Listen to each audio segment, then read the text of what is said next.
Hey.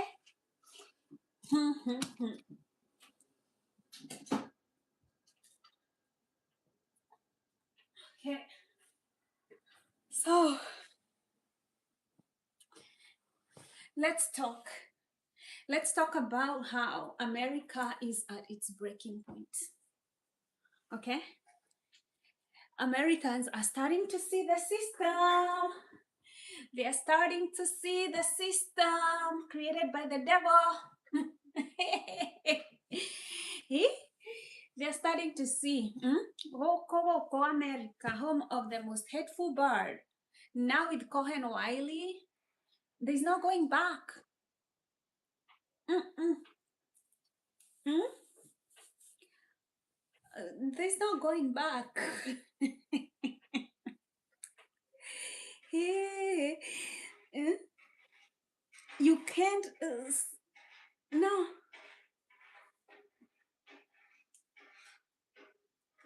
Now you can't say the education system. Even if the education system didn't tell you the truth in 2026, you are going to see the truth. You are going to see God, or you're going to see God 2026. 2026 in America, you cannot pretend to not see the things that are happening. Okay? Because if you can't see what happened with Kohen Wiley, like, I don't understand you. You're not good for anybody. Yeah.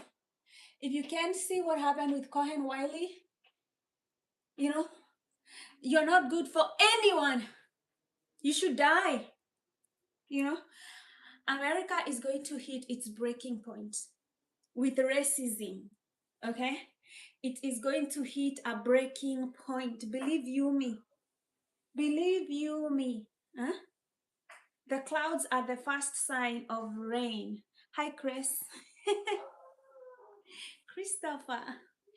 Mm?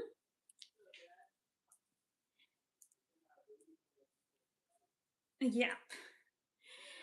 Because we cannot go on like this. The police in America, they're not here to serve people. They're here to kill you. Okay?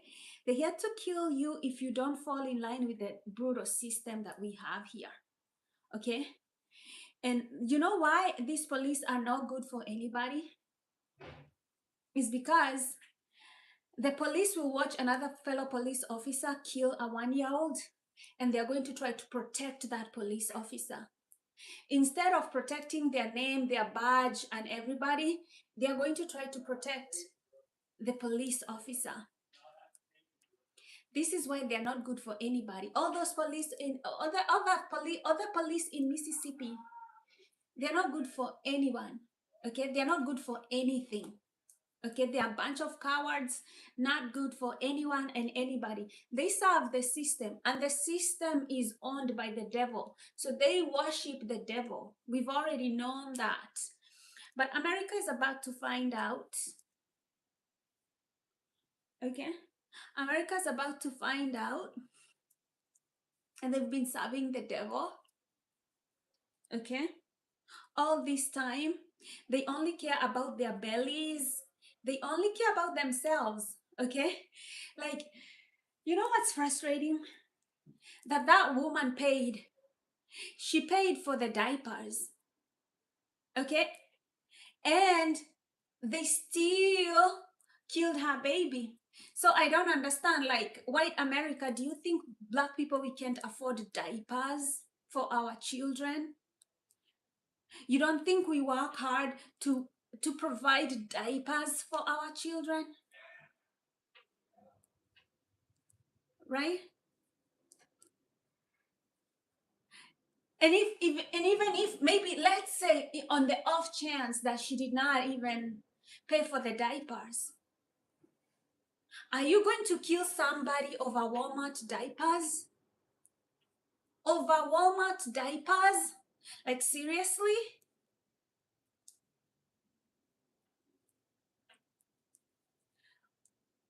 Like, what the hell is going on? Like, these stupid police officers, do you know they don't have to have any kind of education to become a police officer? You can give anyone out there a gun and become a police officer. Okay? They don't understand the rule of law. They don't understand the law. They just want to do what they are told. Okay? Like, to be a police officer, you have to be really, really stupid. Okay? Because first of all, you take a job to perpetuate a cruel system, and you get paid for that, and you never ever have to use your brain cells. You only have to follow a command like a robot. Okay, it's like we are pressing a button and then we have you act accordingly. That's what the police are. They're kind of like puppets. Okay, they don't have to have any kind of intelligence. They just have to act like puppets. Because when they tell you, oh, it's because of the training, the fucking training stops you from using your brain cells. If you have training that stops you from using your judgment, your brain cells, what good are you for? We can as well, put those Neuralink chips in, program you and put a neural chips. I'm telling you, if there was a group of people that, if there's those Neuralink chips that Elon Musk wants to put on people, you just have to go to the police department, and like 99% of them will be like, oh yeah, just put one on me, because they never use their brain anyway. Every time they kill somebody innocent, they just tell you it's the program. They don't need a brain. They don't need a fucking brain. I'm telling you, it's all the police. They're good for nothing. They're good for nothing. If they're out there killing 1-year-old children, what good are they for? Why do we need a police? Why? Yeah, I'm telling you, the police will be the first one to take that Neuralink, the mark of the beast, because these are people who don't use this. They don't want to use this. Okay? They don't want to use their brain. They don't have a brain. They don't want to use it. They don't fucking care. If you might as well like open up that brain of a police officer, put the brain out and put a whole Neuralink and close it, because they don't want to use their fucking brain. Because how do you end up killing a 1-year-old for diapers? How?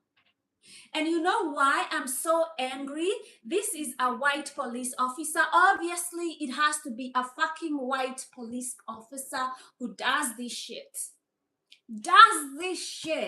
Like fucking 100% of the time.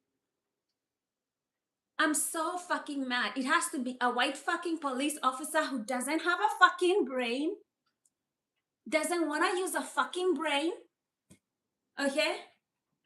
Goes out there, kills, and and you know what? They protect each other, because that's what white supremacy does. They protect each other like a pack of wolves.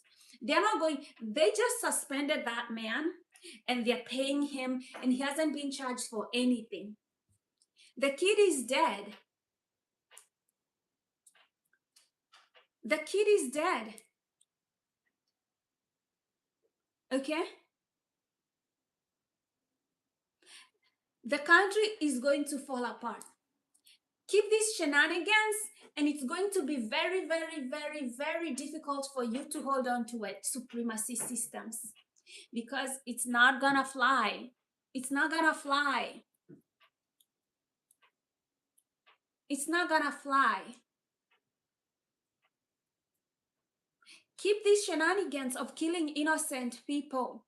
You want, they want to keep shedding innocent blood as if there's no God. As if God is going to allow you to keep unaliving small little children for nothing. First, we have an administration connected with Epstein files where they ate children, they killed children, they molested them, they tortured them. Okay? But now it's not even a secret anymore. They're going to go out there and just start shooting children. This is what police are 100% of the time. These are just murderers on the streets with guns. That's what they've been. They want to become police so bad so that they can kill people. That's what they want. They want to kill people.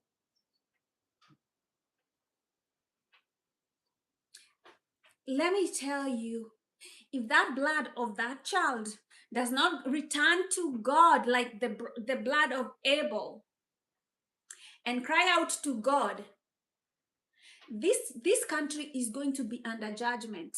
You can't tell me that there's anything going to take away the judgment of America that's going to come into America. Keep on this shit. Keep doing this shit. And this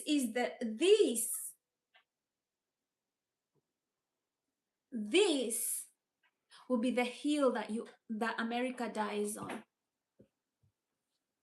Yeah.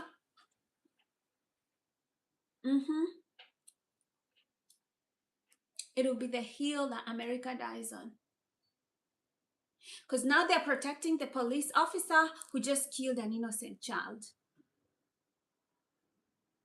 And they're going to tell you, it's the program, it's the program. Does the program tell you, they go out there, instead of doing a proper investigation, what happened, where's the receipt, they just start shooting. Because all they want right now is to have a race war. All they want right now is to trigger a race war. And I'm telling you, do not be afraid of these cowards. Do not be afraid of these cowards. Because they are the hate of cowardice. If they are going to protect a system by the devil, start killing innocent people, they are the bottom, they're the bottom feeders, okay? They do the dirty work, okay? They are the bottom feeders. Yes. Police in Mississippi, you are bottom feeders. If you're going to kill an innocent 1-year-old and you get paid for that shit, you are nothing.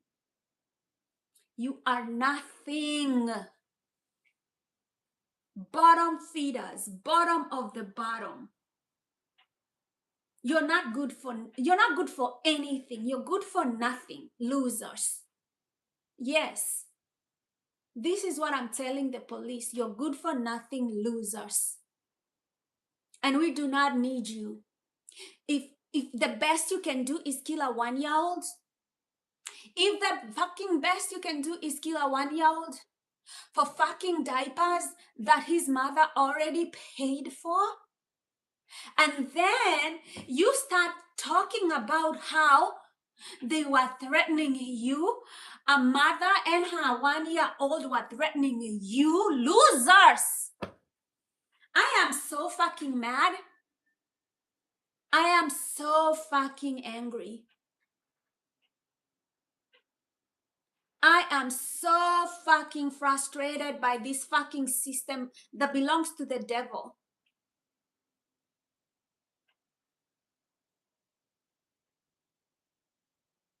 The police, all of you are a bunch of losers because none of you has come out. I haven't heard a police department come out and condemn that killing of an innocent boy, right? So it means that your silence is saying that you're okay with this shit. Your silence is saying you're okay with this shit. That's how I know you're all losers. Good for nothing. I hope you die. You all die in the line of duty and go to fucking hell. You're good for nothing. Good for nothing losers. We don't need you. We don't need you. We do not need you. Kohen Wiley should be alive right now, looking forward to his second birthday. Now you have these fucking police people, okay? This is not their first time, okay? Their job is to make everybody fucking miserable, okay?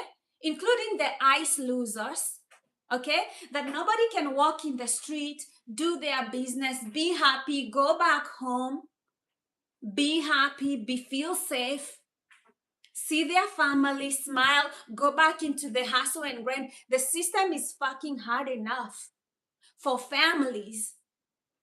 It's fucking hard enough right now.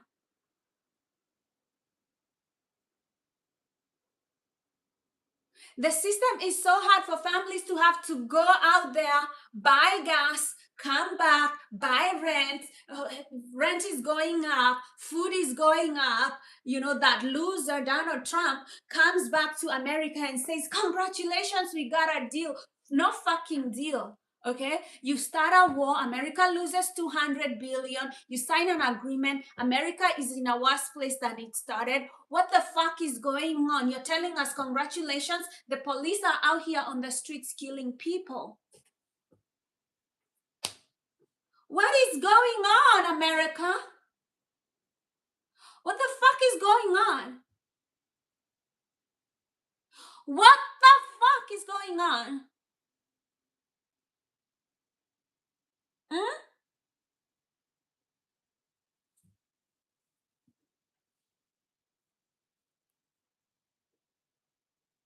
I'm tired. I don't know about you, but I'm tired. I'm tired of having to educate white people on the racism issues. They perpetrate a system that's obviously racist. You try to tell them, but they're so busy protecting their privilege. At this time, you're protecting white privilege? Like, are you fucking kidding me? Don't you know what time it is? Don't you fucking know what time it is?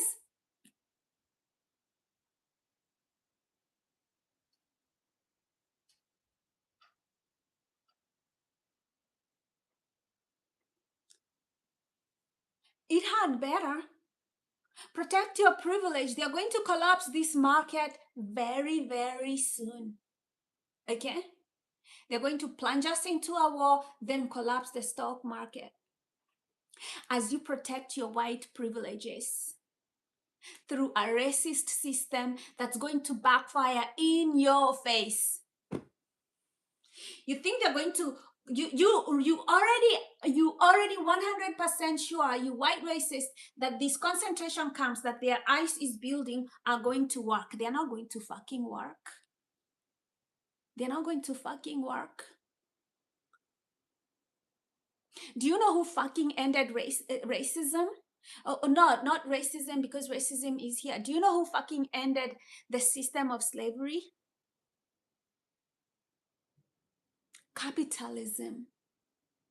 You forgot that one. Capitalism ended slavery.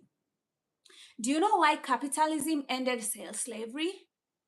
It was not sustainable. Do you know it wasn't sustainable for who? For the fucking billionaires. Okay? That system did not work for them. It was so bad. They weren't making shit out of that system. It's not sustainable. It's not sustainable. But you know what happens before things manifest in physical reality? Do you know what happens before things manifest in physical reality? they manifest in the spiritual reality.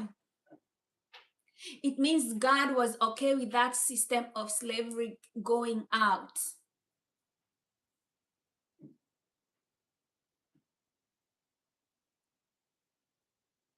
Okay? That is why it's not gonna happen. It's not gonna happen. This whole system that you have been perpetuating of racism by Christian nationalism is going to pass. It's going to pass. You cannot keep spreading hate. You cannot keep spreading hate and live and thrive through a hateful system like leeches. Okay? You cannot leech off a hateful system, okay, forever. You cannot do it because the system of the universe is biased towards love, okay? This is why I know you're going to be fucking losers, and I have no fucking respect for you at this time, because you would rather keep a racist system where children as young as 1 year old are dying and being killed. Can't fucking kill somebody like me. I've already lived my life. Okay? Stop killing innocent children. You know, pigs don't go anywhere in life. It doesn't benefit you to be a pig, to benefit off of a hateful, greedy system, and you're happy that 1 year old kids are dead. What? Because you don't want to see thriving black men. You don't want to see small black boys growing up into successful black men.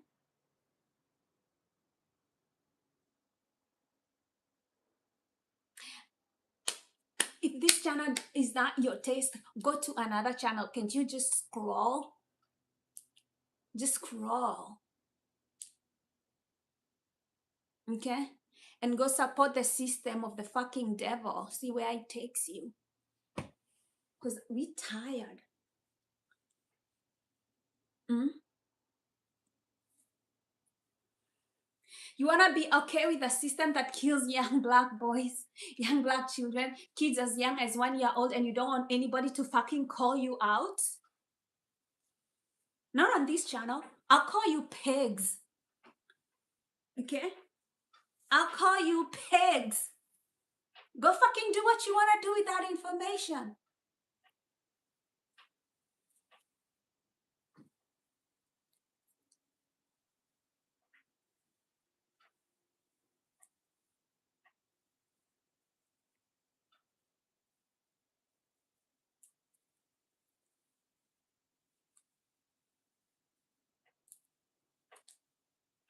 I feel sorry for you.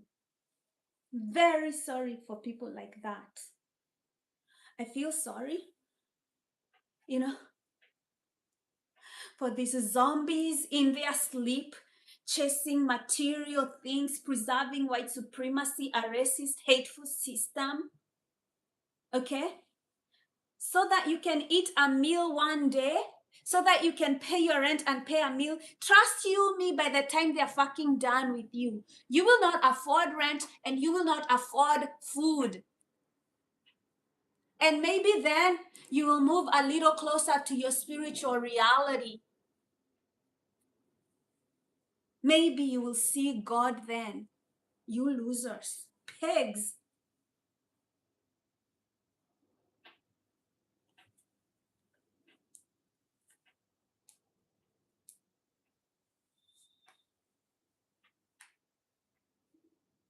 Pigs. The same way as this useless loser called guidance, whatever. You're a pig too. Go educate yourself. You're a loser. You're good for nothing. You come here supporting the police after they killed a 1 year old. You're a loser. You're a fucking pig. You don't even fucking need a brain. Go get Neuralink, loser. People like you are so programmed that you can't even have an independent thought. Fucking loser.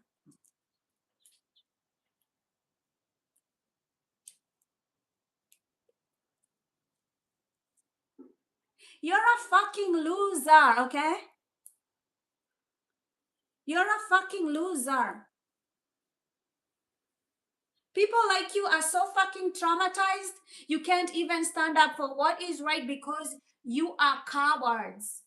You're a coward. You don't know the system. You don't fucking care about the environment. You've been conditioned to be a frightened little mouse. You've been conditioned to be a frightened little mouse. Oh, don't say anything bad about the police. Okay? You have no independent thinking. Even when they do something wrong, okay? You're like, but they're the police. They're the authority. Because the fucking people in authority for you are like God. Asshole. Okay? There is no progression for you if you don't even have courage to speak out. Okay? You can't stand up for anything. You don't have no courage. You remain a coward. And it's people like you who are coward losers who never, you can't change the world. You cannot change the world from that low vibration of being a coward. Okay? For being a coward, you can't call out shit. Even when you know in your soul it's wrong, you can't call it out, you're a loser. Okay? That is unlike Christ. That is unlike God. Okay? That is nothing like the Bible teaches you. The Bible doesn't teach you to be a coward because Jesus is a fucking lion. He's the Lion of Judah. Okay? You hear a Lion of Judah?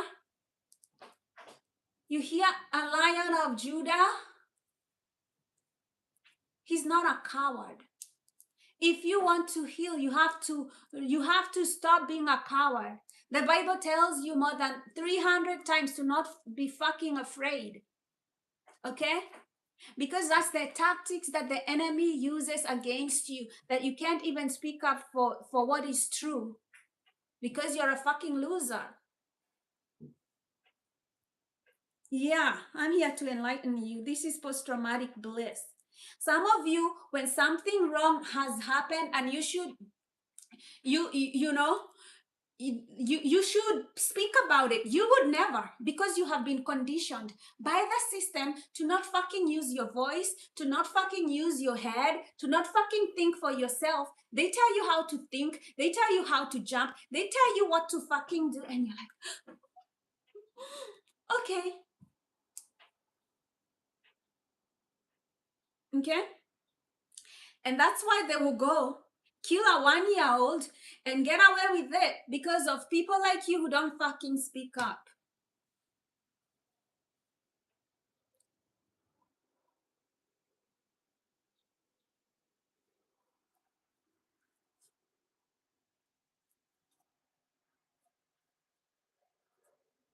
God has not given you a spirit of fear. Okay? Yes, I will call them out. I will call them pigs and they're good for nothing because all they want to do is kill people. But let me tell you, that narrative is not going to stand in 2026 because they're showing out their true colors and soon you will not be able to defend this enemy. You will not be able to see and defend this enemy. No, not very soon. You know, because now they're showing you who they truly are. They're showing you what the fucking system is. Take notes. Take notes. Okay? Because by the time they're fucking done with you, okay, they're going to crash this market. They're going to be plunging into a war. Okay?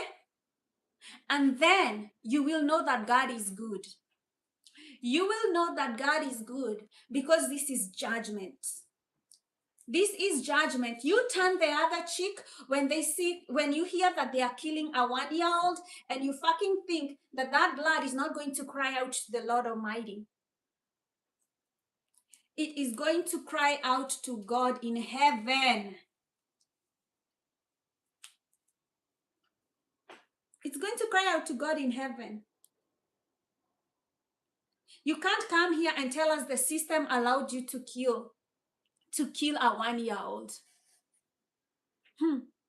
Hey, the devil made you kill a 1-year-old, and you think that's an excuse that you can put up with God for not using your brain that he has given you free of charge, for not using your heart, because he has written those laws in your heart. Okay, you don't need to fucking go to heaven so that you can ask God whether it's wrong or right to kill a 1-year-old, an innocent boy. You don't need to go to the sea, to the bottom of the ocean, because the laws that God put, he put them in your fucking heart. So as a human being, you don't have an excuse. You don't have a fucking excuse. You do not have a fucking excuse to do that. The parents did not put the child in danger. If you've seen the videos, the police said that, but the police will say whatever. Okay, they will say whatever. Oh, it's my training. I've just been trained to shoot. Every police department right now by the federal government, they've been trained to de-escalate. But these losers don't want to de-escalate no situation when they go there. They're gun-happy cowboys, okay? They're gun-happy cowboys. They think killing is what they're supposed to do. Guess what? You're a police officer. You are not the judge. You are not the jury. And you're not the executioner. That is not the law. You're not the judge. You're not the jury. And you should not be fucking determining who gets to live in this system and who gets to go home that day. And all of you here are just enabling that system, that wicked system, because I don't know whether you didn't take a law class. I don't know if you didn't take a history class that teaches you the 3 arms of the government and what they're supposed to do. You're just fucking losers. You're good for nothing. Okay? Supporting the policemen at this time, all of them 100%, they're rotten apples. Good for nothing. Good for nothing. Because they haven't come out. Okay? Or even apologize to the parent. Or even called out that behavior. They're good for nothing losers. And the people who support them like you are in the same boat. You're all pigs. You're all pigs. You're good for nothing. Because you are the ones perpetuating a very dangerous environment for all of us to live in. You're making it very, very dangerous for all of us to live in, where you can be killed for diapers that you already paid for. What do you think when we create such a dangerous environment? What do you think is going to happen to your mental health? What do you think is going to happen to other people's mental health? They can't go to work. They can't go shopping. They can't fucking go to the park without the threat of death hanging over them. Because this is the excuse we have for a police department, a bunch of gun-happy pigs that just want to take life.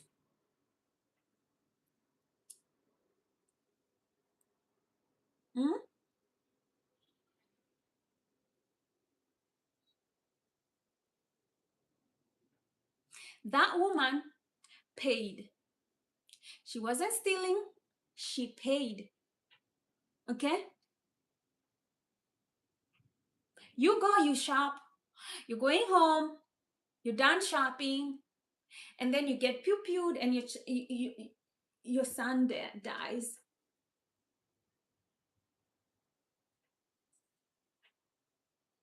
And all of you here, stupid zombies who don't have eyes, you're going to fucking make excuses for these pigs. They're going to come for you. They're going to come for you, okay? Because there's this thing God calls karma. If you think what happened is justice, it'll come to you. And then you will change your tune. But I hope it happens to you so that you understand it. I pray that it happens to you and your family so that you fucking get it. Divine justice at its comes, at its finest, at its best. Oh God, I pray it happens to you, because I know how this fucking system is going to be working in the near future. I hope you're the beneficiary of that system that you like so much. I hope it happens to you. I hope it happens to you. May it find you wherever you are. You like it so much, I hope it happens to you. I wish you the best when you're dealing with it.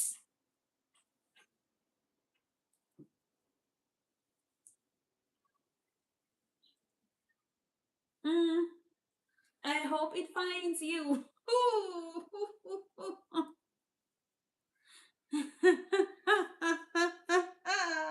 How it finds you. Because I love karma. Karma will find you. It will bless you. May it bless you abundantly. Okay? For us who want a peaceful environment, for us who pray for a peaceful environment, may God protect us.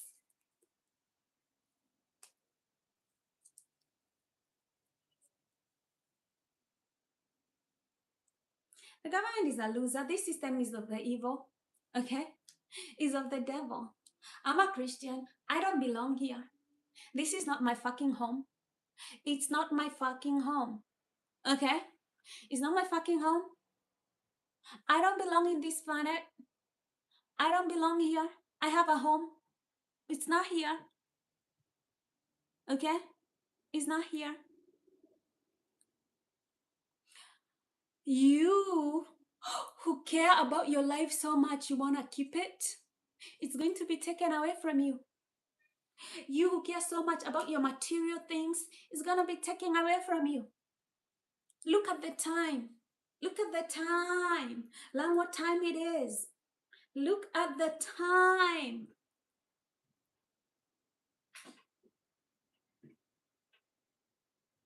Look at the time. You don't even fucking know what time it is. Shit's about to hit the fan and you don't fucking know what time it is.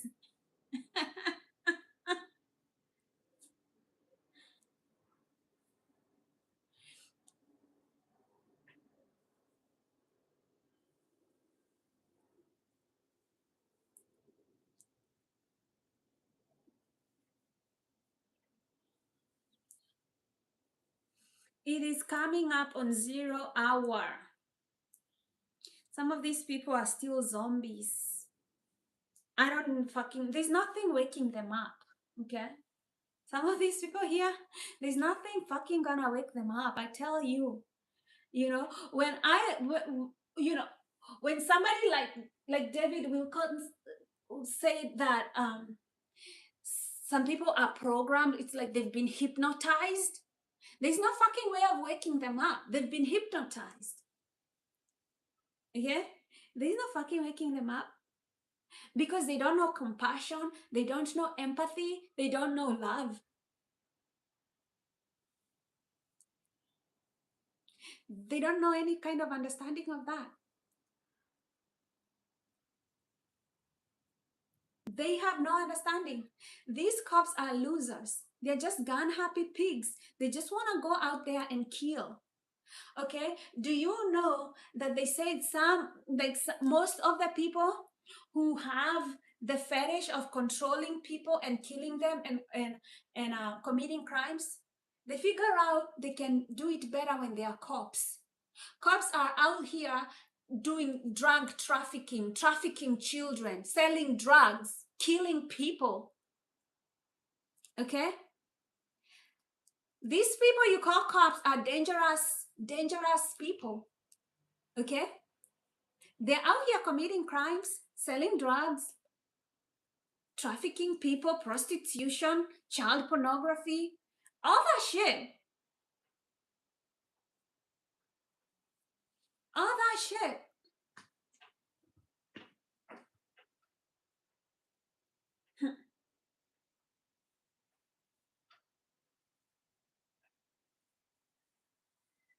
Now, me, I don't know what you're gonna do. I'm using my platform to call it out. I'm using my voice to call it out. I'm using what I have, whatever little I have, I am using it. Okay? I am using it to bring awareness, to call shame to it, to call it out. Okay? The best you can do is you stop making excuses for these sorry ass pigs. Okay? Stop making sorry excuses in your day-to-day conversations with people. Stop making excuses.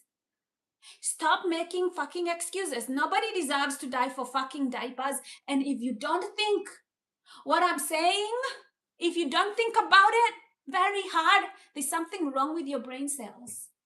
Something's very wrong with your brain cells. If you don't think that a child should not be dying for diapers, mind you, the mother paid for those diapers. Okay? There was no need for the police to even be there. Okay? But whatever they come, that is not a situation that should lead to bullets. Because they can take on her car number plate, they can figure out her place, they can ask her to come to the police station and answer, and I'm telling you, they would not have done it if that was a white woman. If she had blue eyes and blonde hair, she'd probably still be here. Okay? They could have talked to her. They could have wanted to find out what is happening. They could have probably de-escalated it, because they treat black people like animals. They think white people are the only people that deserve a civil conversation. Mississippi is so racist. The police there are known. That cop was even reported to have used racial slurs. Before this incident, they have been reported to use racial slurs. Okay? That's a racist in uniform. Is a racist in uniform. I don't know what to say.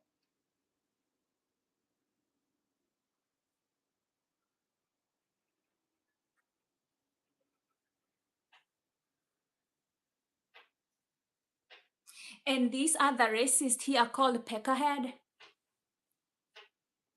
You're good for nothing, loser. Go to hell.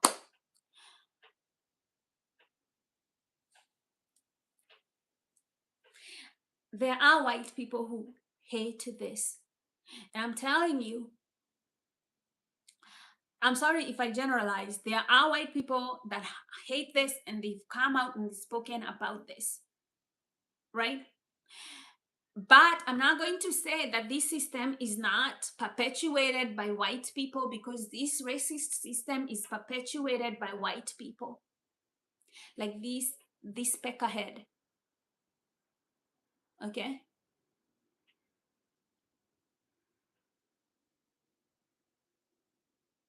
The enemy obviously does not care about skin. You know that white loser cop who killed that 1-year-old? The enemy got to him. He lied to him that his skin is better than that woman's skin, and so she deserves to die. That's the enemy. That's the enemy that brings confusion. He comes to lie to you before he steals your consciousness. Now he lowers it, you become a murderer. You shed innocent blood. You bring and open a door to curses and curses in your bloodline. Okay? Because that's what the enemy did to him. Okay? Even if he doesn't face justice, even if he doesn't go to jail, even if he is not given the death sentence that I think he deserves, he has opened a door for curses in his life. He has opened a door for curses in his bloodline. Because guess what? His children, when they have children, you know what they will be saying? My father was a murderer. My father killed a 1-year-old. My father, my grandfather, my great-grandfather, he did that. He has completely ruined the name of that whole family line. They are a bunch of murderers. And every child that carries his name, that does not repent and come back to Jesus, they will be met with that grave punishment. Spirituality is nothing to joke about. It is nothing to joke about when the Bible tells you the wages of sin is death. He has opened doors of death in his family. Yes. Let me tell you, karma. One motherfucker you don't want to mess with.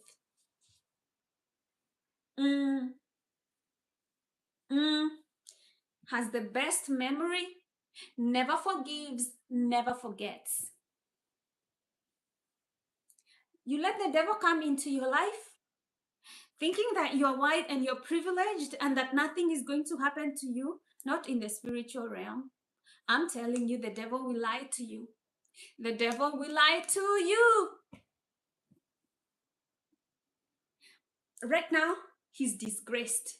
Immediately he killed that child, he is now in disgrace.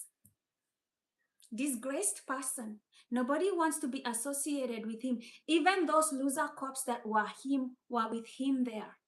They're now just looking at him like, loser. You can't control yourself. You killed a 1-year-old. What a loser. He even got suspended. That is how it starts. Okay? He is not going to win in life after this. Because he has now the mark of Cain. He has the mark of Cain. His bloodline just received an automatic curse. His mental health is going to take a dip. His finances, a dip. People ostracizing his social circle, a dip. Okay?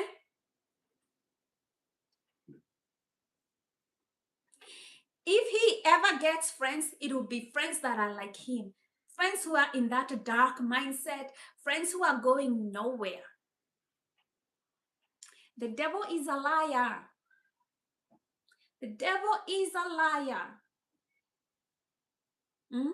The devil is a liar. He comes to steal, kill, and destroy. And if you do not know how the devil works, it will be too late. By the time you see his true colors, it will be too late. Don't think that the devil gives you racism and makes you feel like you're a superior race, that you can go around killing people. It's going to destroy you. It goes to destroy you and your bloodline. Yes. Because you can live in that spiritual deafness. Like the Bible tells you, you have no excuse to be deaf and blind to the spiritual reality of the things that come with your choices, with yourself being deceived by the enemy. You cannot live in that spiritual deafness. And America is about to find out.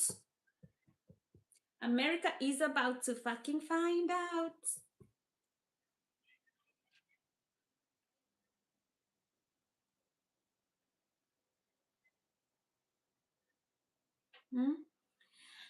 The only way you're breaking your curses in this lifetime is to know Jesus Christ. And Jesus is love. He only vibrates at the frequency of love. That's the only way. Okay? So, to all of you racists out there, I'm telling you, you do not know Jesus because Jesus is love. He is only love. The only vibration and frequency that he is love.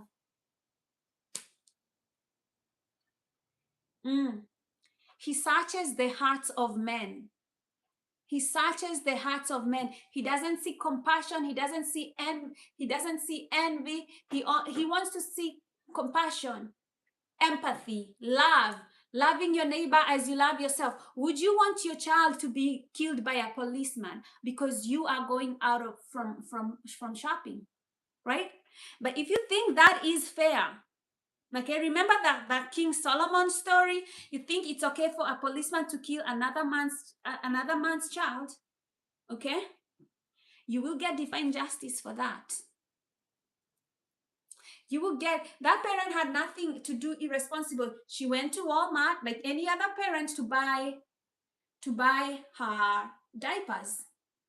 Okay, she just went to Walmart to buy her diapers. Now you're going. She when I go to buy food or diapers or whatever that I'm going to buy, I don't fucking want to see the police around. Okay, I don't want fucking them bothering me. Okay, it's a normal day. You go to the shopping, you come back.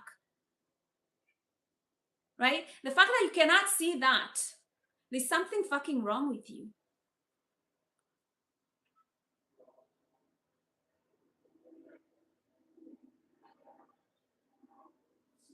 These cops are assholes. They are what they are. They are what they are. I don't want to lie to you. They are assholes. Okay? They are losers. They are gun happy pigs. They're just walking around looking for somebody to kill. Okay? The moment that child was born and this cop was alive, he was going to have to kill her, to kill that boy. Because the devil is out there roaming around looking for somebody to kill and destroy. Okay? These cops are serving the demonics. Okay? He probably is possessed by a demon that wants to kill people. These people are so narcissistic, right? So what? She was driving away. Do your cop job. Take her number plate. Go knock at her door. Summon her or take her to court. What makes you the judge and the jury to shoot somebody? That's not their job.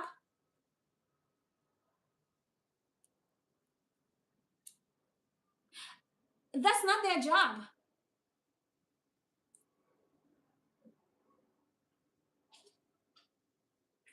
They're out there to kill people. Some of these cops are losers. They're peddling drugs. They're peddling prostitution, child trafficking, and all that.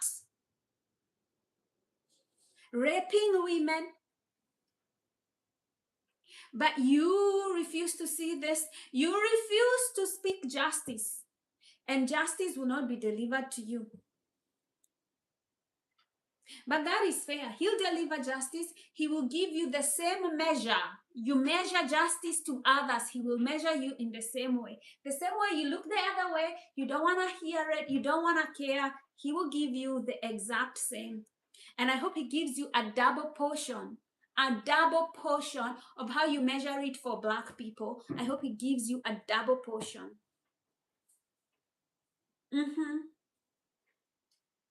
You're in the realm of the material. I hope in the spiritual, in the afterlife, he gives you the same measure.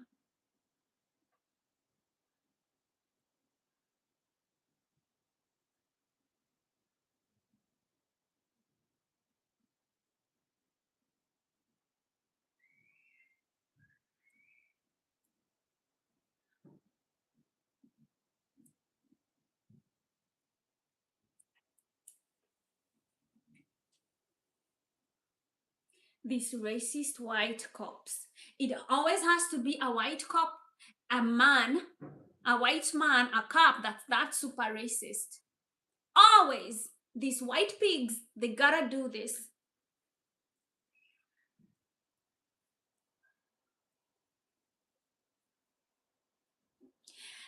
Let me tell them to live forever. If you can live forever, if you're a fucking racist white cop, you think you can live forever, go ahead, live forever. Let's see you live on this planet forever. Oh, go ahead and live forever.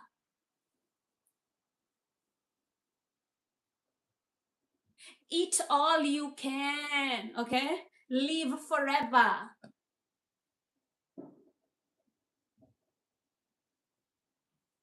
Idiots. Hmm? Take all the material things that you have. Go live forever. Hmm? Go live forever.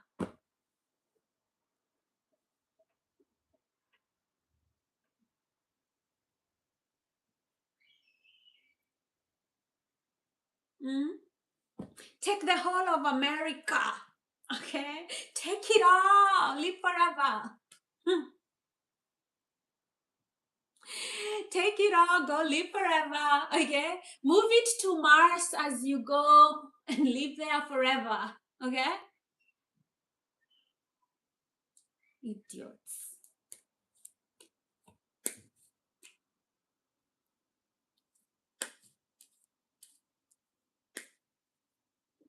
Idiots.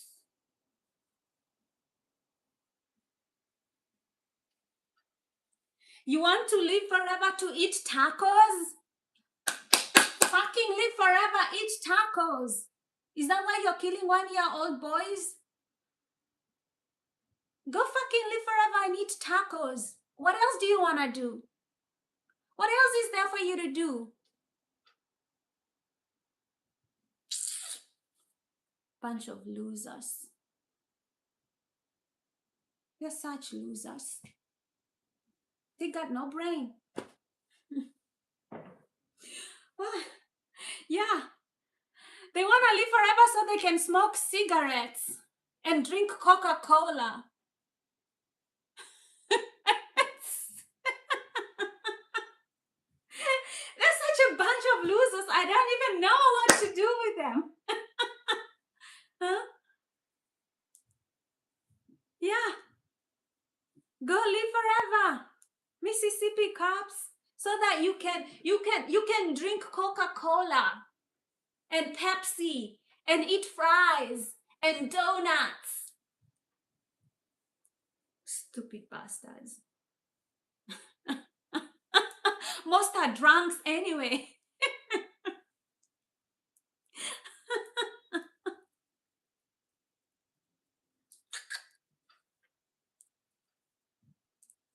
For what? For the material stuff? They're doing this for the material stuff. Can you imagine? All this because white people want to have better stuff. So that you can drive a Ford or a fucking Tesla. Go fucking drive a Tesla. I don't fucking care.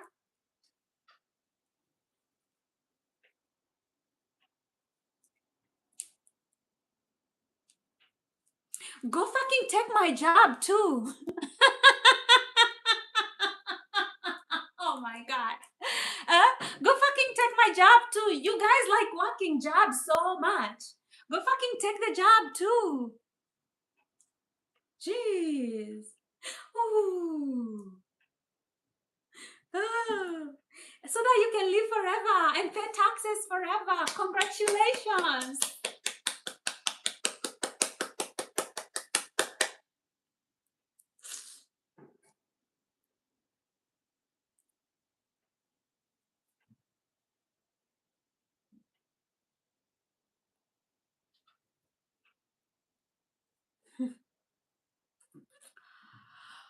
Oh.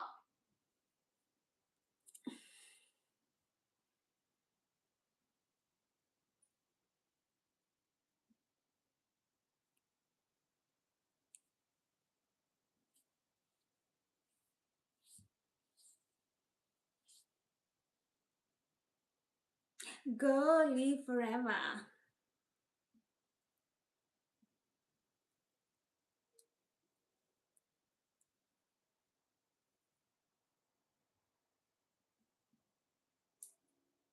Yeah. What can I say? These pigs. Huh? They're drunks. Go live forever. Let's see you live forever. Let's see you fucking live forever. Bunch of losers.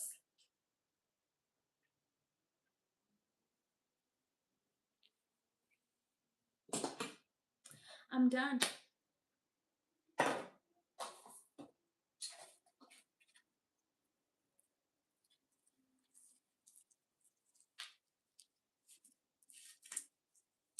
I'm done.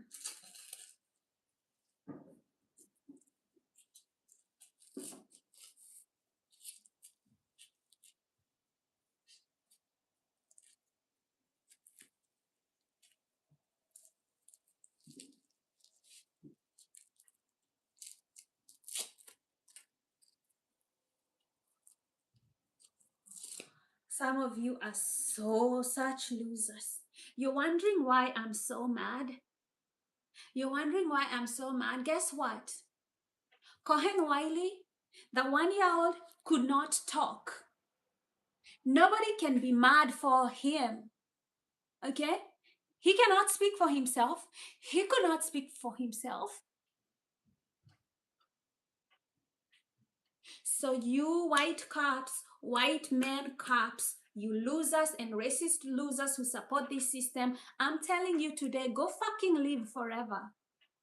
So that you can stay here, pay rent, live in the best neighborhoods, drink Coca-Cola, eat fries.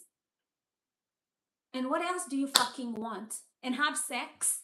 Go fucking live forever. Congratulations, you fucking won. Live forever.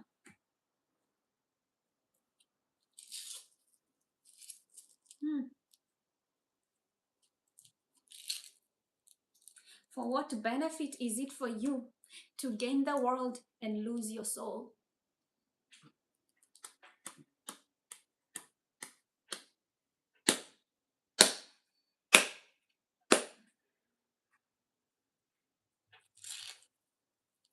Oh, happy day for you. Oh, happy day for you. You can kill another innocent black child, 1-year-old, and make all the fucking excuses.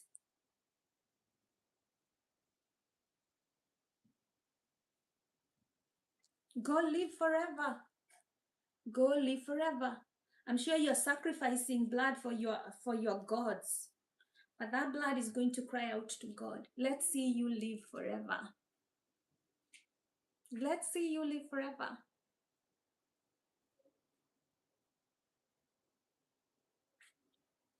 Yes, I am mad for that. Kohen Wiley, nobody's ever going to speak up for him because he was silenced even before he could say mama by a racist white cop. You are pigs.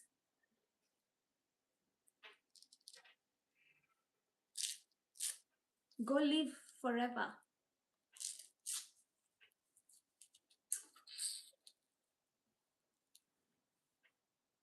Let's see you live forever.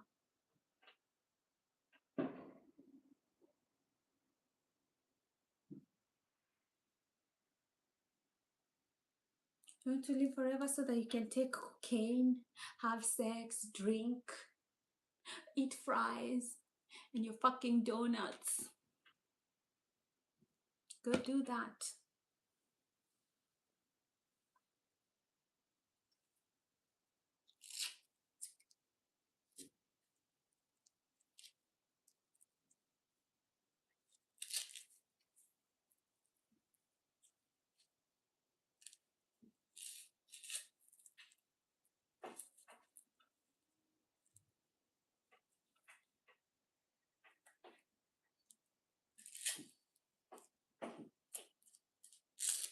I'm so mad.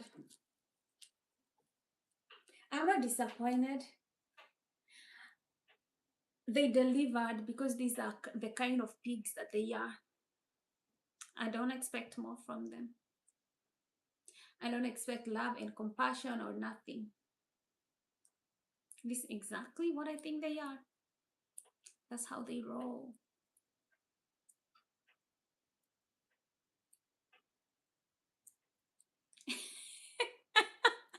Michael, yuck it up with stupid kid soccer games. Yeah, their fairy tale life. Picket fence, kids playing soccer, boozing up. Their idea of a good life. Live forever then. Mm. Ishi milele. That's how we say in Kenya. Let's see you live forever. Huh? Let's see you live forever.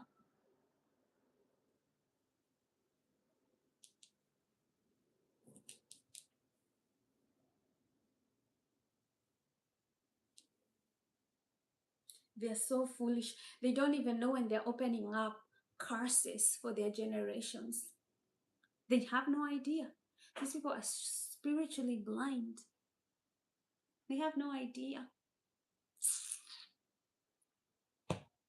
Anyway, I gotta go. Enjoy your weekend.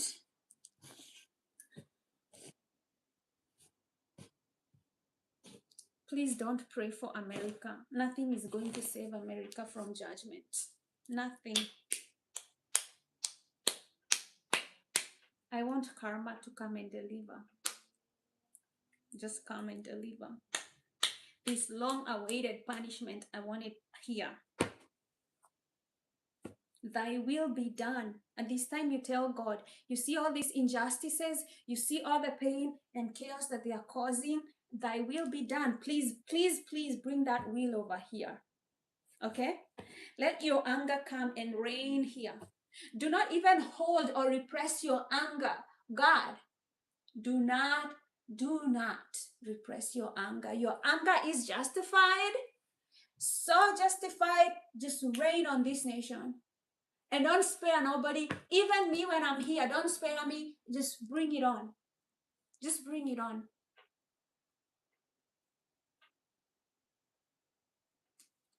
Yeah, everybody, this fuckery. We are all fucked up right now. And I honestly don't think this is going to get better. Because sometimes you can read energy. Sometimes you can feel it in the ether. You can feel the energy. Okay? You can even feel the energetic field. As a human being, you can feel it. Right? You can feel the energy. And right now, this fuckery is telling you we are headed somewhere towards doomsday. Everything in this energy, in this atmosphere, in the way I'm feeling, in the nervous system, everything is telling you and me that we are ended up towards fuckery. And you know how I know it? I know this is true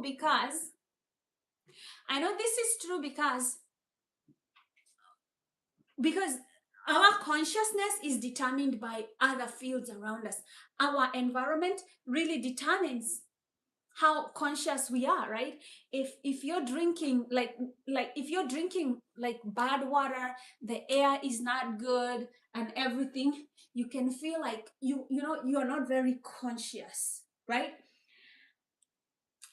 But you can tell the quality of the environment by the air, by the everything. And right now the atmosphere, everything that's around is just not is just not it is like this. It is like this. There's so many upheavals. And when it's like that, when you see it like that, you are not the one mistaken. Because it's your spirit in the spiritual realm that is disturbed. And when the spiritual realm is disturbed, it's telling you something is off. It's telling you something is off, right?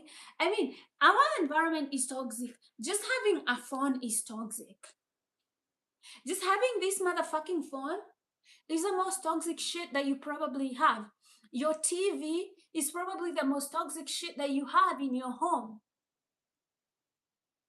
I mean, we all want to see the news and learn and everything, and it's good to be aware of what's happening and where things are headed.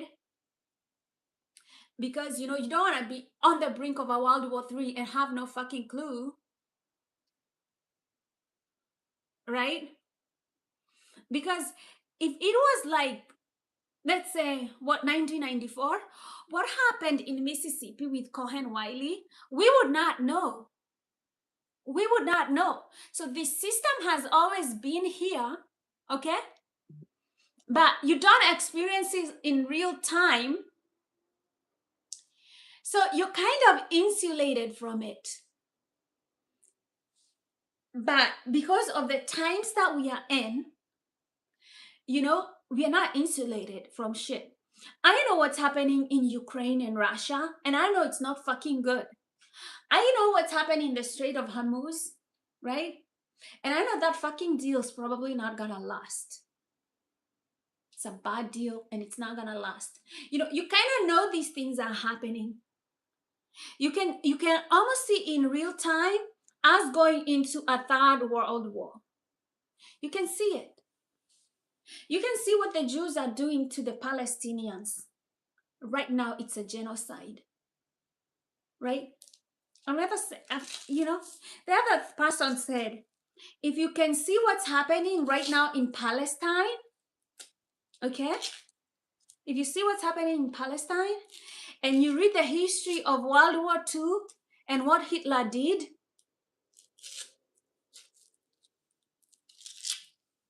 you will not be sure whatever version of the story they gave us. You start doubting the version of the story they gave us. That's all I'm gonna say for now.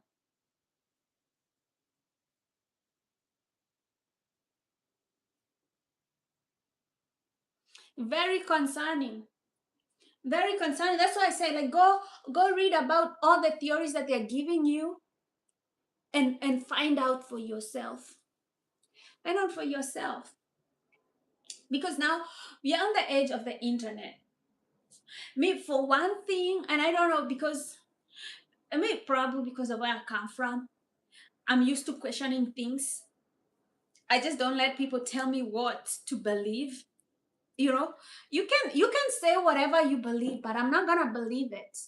Okay, I'm not gonna believe it. I'm not gonna formulate my judgment until I know for sure. Okay, let me tell you, and this has happened. The official World War II story is fucking bullshit. I just watch with my own eyes what's happening right now in Palestine, and I'm like, shit, this was fucking bullshit. I want to know the fucking story. Okay? Yeah. Yeah, because all you're told is Hitler, Hitler, Hitler, Hitler. The motherfucker is bad, bad, bad, bad. But then you see what's happening in Gaza, and you're like, was the motherfucker that bad? I'm just saying.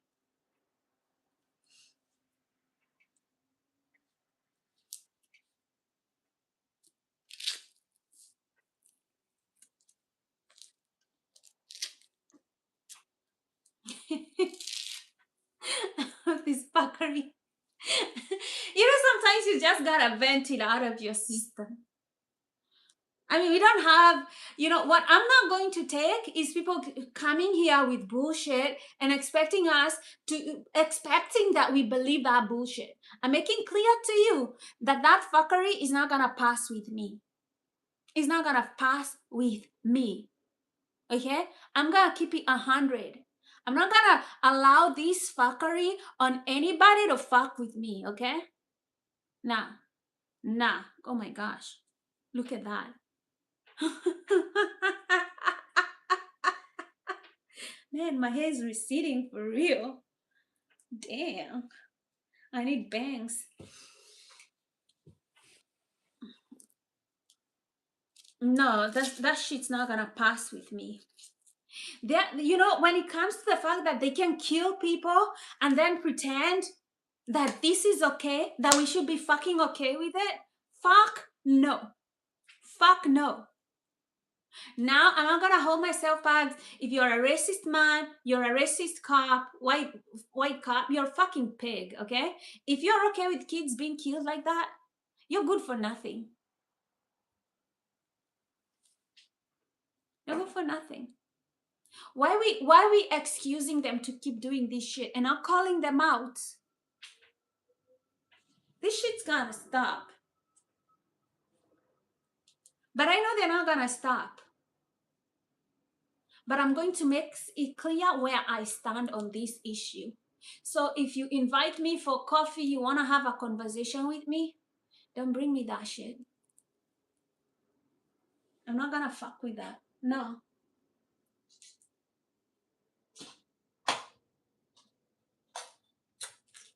No.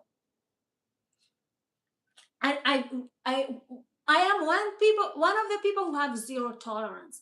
I don't have, my nervous system is not capable of being okay with this shit. Okay? I have, the only way I am going to be okay is to speak up my mind. Okay? I'm not going to suffer in silence so that I can keep the peace. No fucking way. Okay? Ain't no way. There are very few good cops. Very few. Very few good cops.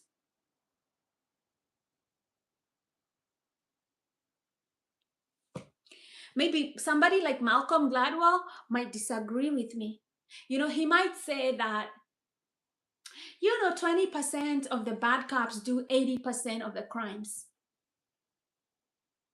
But if the fucking 80% of the cops are quiet about it, they're silent about it, they're not fucking doing anything about it, they're all losers. They're good for nothing. They're not good also.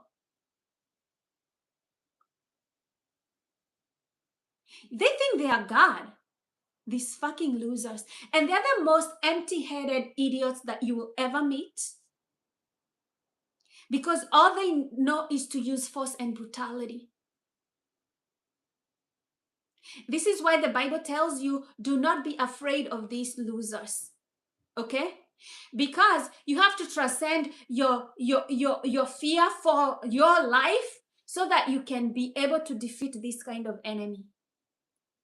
Because all they can do is threaten your material body. This body has to die at some point in your life. It is not something that is worth hanging on to. I can tell you, it is not. Why are you fucking here? To pay more bills and taxes? This is not it. I don't even know how to fucking tell somebody that. You have a spiritual life. That's all that matters to God. Because he understands that this body that he's given you, this goes back to dirt very quickly. By the time this body is done decomposing, it's really immaterial. You've seen all the skulls and people start smelling like shit, worse than shit once they die. Within what, 3 days, this body starts smelling like shit. You are not your body. So do not feel like you have to hang on to this body when they come and threaten you with your life and taking away your passport and shit. Do that shit. I don't fucking care. Because you think you could do that? You threaten me? You think you're gonna live forever? Go fucking live forever. Let's see you live forever. Yeah, the good ones are afraid of the shitty ones. That's why I say they're all good for fucking nothing. Because if the good ones are afraid of the shitty ones, then all we got is the shitty ones. That's 100% their system. Then there is no good one. Yeah. But let me tell you, they they come out of that to be a cop and to even decide to go into the army and all that shit is stupid. But they make sure that your life is so hard that somebody has to go fight their wars. Okay, that's why you see inflation. They make everything expensive. They tell you they'll give you free housing and free school so that you can put your life on the line for them. Why don't you just put your life on the line for God? Yeah. Why not even put your life on the line for God anyway? To die is a must. Nobody lives forever. But some people think they'll live forever. That's why I tell them to go live forever. Let's see you live forever. Mm?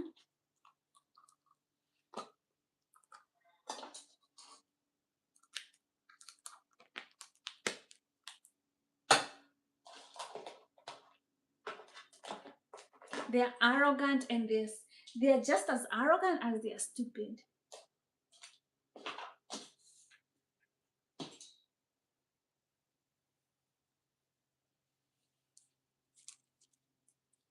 They're just as arrogant as they are stupid.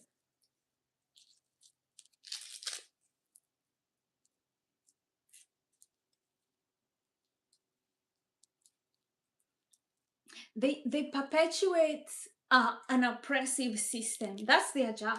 They're not here to protect us. They're here to perpetuate an oppressive system.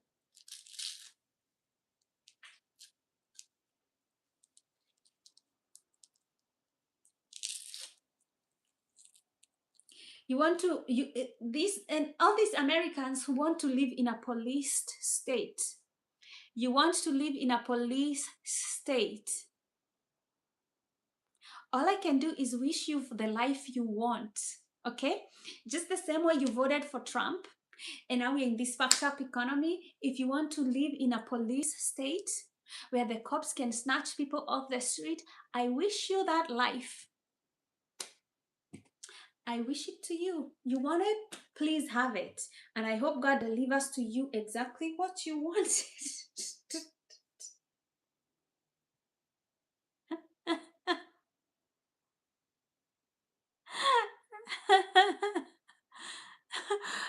You've been doing meat. What's a meat bag ride? What the hell is that?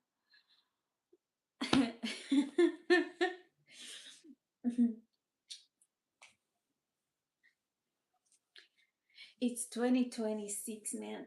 Some things we hope that by 2026, some things will be outdated.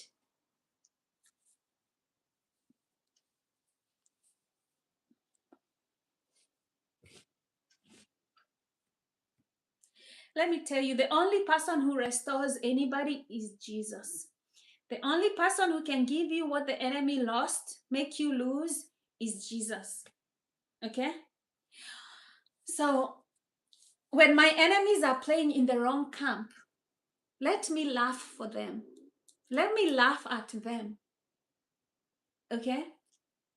Because if you think killing a 1-year-old makes you a big person, congratulations.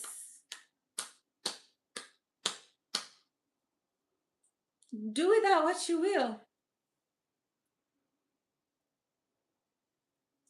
Stand ever taller. Become so tall that you reach infinity. Keep growing taller. What do you tell people like this?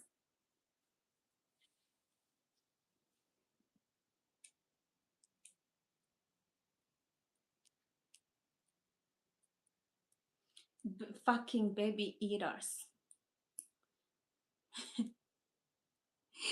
They think that if they eat the blood of a child, they'll live forever. Fucking live forever. Let's see you live forever. Let's see you fucking live forever.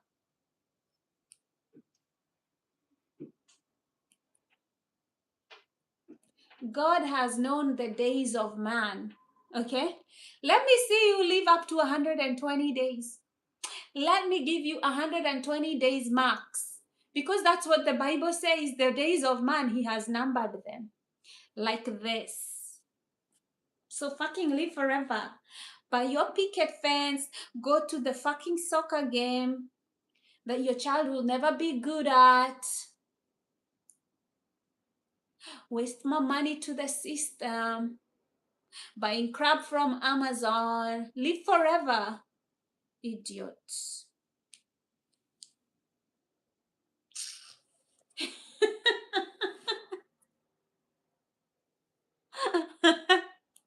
They think they will live forever. They think they will look young forever. All these motherfuckers who are like drinking blood and thinking they look young, they fucking look old.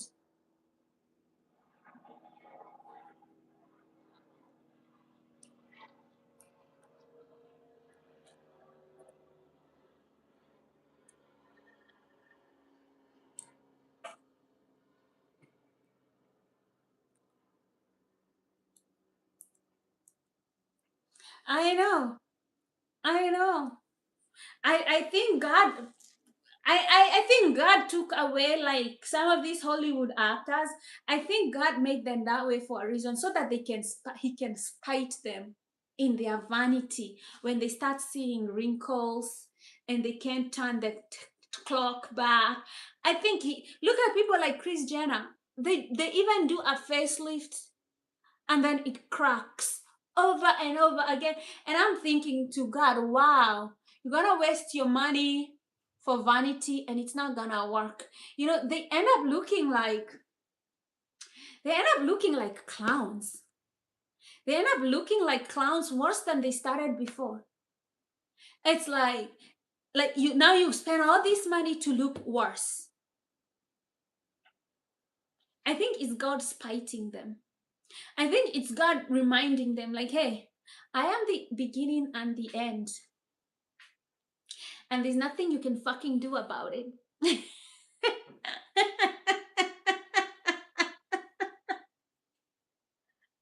you know, it's God telling them, you know, they have, you know, it's small things that happen in their life, right? Like small things that God will just spite them. He will spite them. You see, all these women, like they have fine bodies, they have money, and for some reason they will not even find love. It's like God will just take this one thing away. You will feel lonely despite your money. You will not find a companion that actually wants to understand. It's like he just knows exactly what to take out. You know, all these cops that want to feel powerful and whatever, they do one thing and they get disgraced. They get disgraced and their life is ruined forever. You know, this is what happens when people don't understand the wisdom of God. That cop was so arrogant and prideful. But pride, remember, pride in the Bible comes before the fall. Now he has fallen. Where he's going to fall, because when God decides to punish you, there is no rescuing a man that God has decided to humble. When God decides to humble this man, even the systems that he has been supporting and protecting, they will not protect him.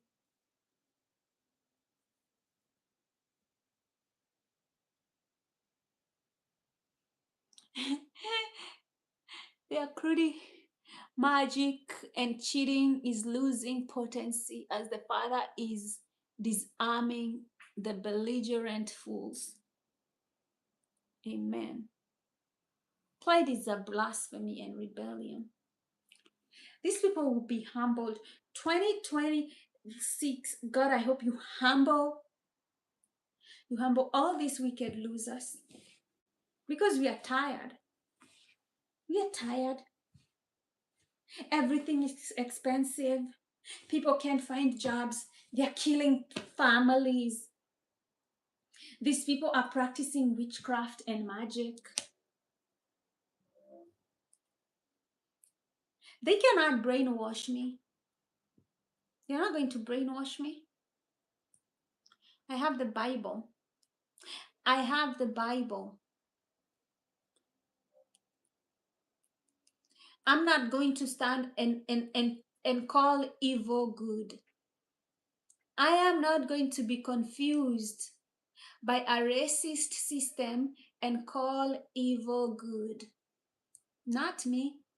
Not me. Not me. Okay? Not me.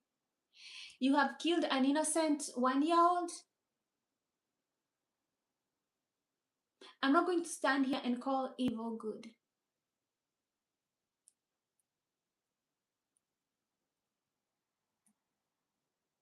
I hope that officer's whole life is ruined. Yes. Yeah. Because he has no repentance. I know he hasn't even apologized to the mother. I know that he will not even go there.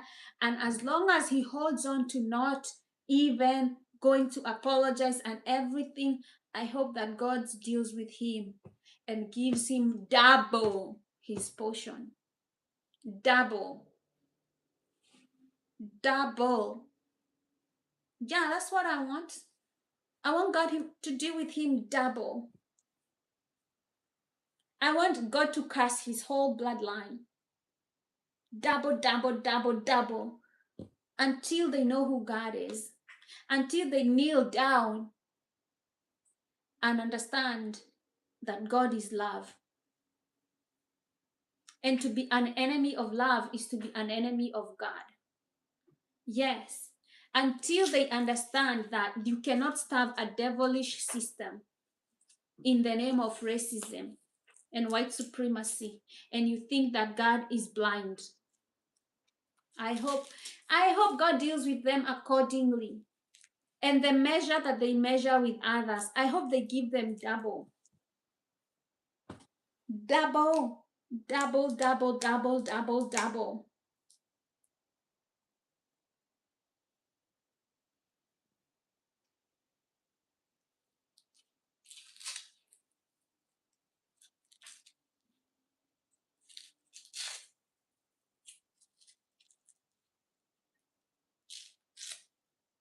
Oh, may God hear my prayers. May God hear my prayers. May God heal that mother's heart, because I don't even understand how that woman is waking up. I don't even know what she's going to do with the rest of her life. Do you know how much? I can't even imagine losing a child like that. Hmm? You get pregnant for a whole 9 months, protecting that child. You give birth. You start enjoying that child and his life and his experiences you're getting. Only for a random cop, somebody you've never met, somebody who is in the line of duty that's supposed to protect you,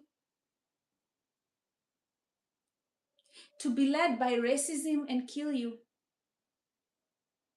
Kill your son right there.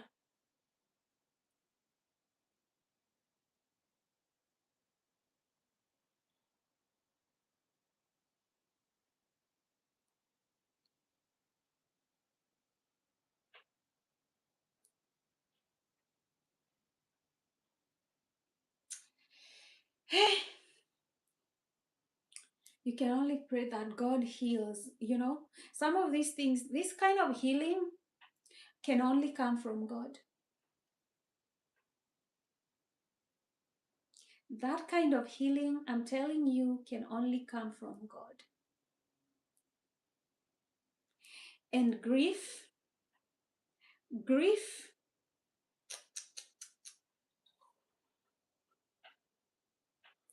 if you've never dealt with grief, I hope you never ever have to deal with grief, because grief is an ache in your heart. Okay? You wake up and the heart is there and it's aching. You feel real pain. And grief is not like a heartbreak. Some of you get heartbroken and you're like, you can't wake, you can't sleep, you can't eat. Grief is a million times that. And then the pain, it's kind of like not moving. Like the ache is there and you don't even know how to express it. You just don't know how. Sometimes people have to be given medication because the pain, the pain is there. And the worst thing is, even if you take medication, if that medication runs out of your system, the pain is still there. It's something that can make you get addicted to meds, because the pain is so much. is so much. You know, when I was 15, I lost my brother. And 20 years even after I lost my brother, I was in pain. I was in pain. Okay? Grief, yes, grief is slow dying in the heart. And so when you see people who are out there ready to kill people, they have a kind of wickedness, especially. They are especially wicked. They are especially wicked that you can be so swift to take a gun and shoot people that you know are not armed. You have to be especially very wicked. And I hope that that special wickedness I hope they have, I hope those people who have a special wickedness, I hope that they have a special place in hell for them. For that particular form of wickedness, I hope there's a special kind of wicked place in hell for them. Because it's so wicked. You know, you know, to kill somebody just like that, it's not like getting into a car accident. It's not even like you know you have cancer, you're dying, or your child is sick, you know that they're dying. This is especially wicked for that cop, what he did. It's especially very wicked that he knew there was a child in that car and he still fired. It's especially wicked. Especially wicked. Racist white cops are on another level of wickedness. Another whole level of wickedness. I think that's the 33rd degree of wickedness. You know, right there next to the people who are eating babies in the Epstein files, especially right there. Because to put somebody under such grief, just like that,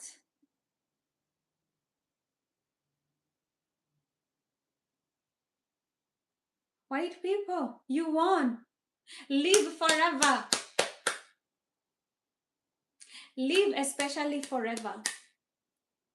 Go create your picket fence, go to your soccer games, go to Vegas, go fucking live forever. In the game of racism, you won. As the best wicked people on the planet, you won. Go celebrate with the devil. Get some cocaine, get some booze, go watch a soccer game. Like, go fucking do what you fucking do. Go dance the YMCA. Go fucking do that. You won. The war on race, you won. Now go fucking live forever and leave us alone. I mean, I don't know what else to say this time.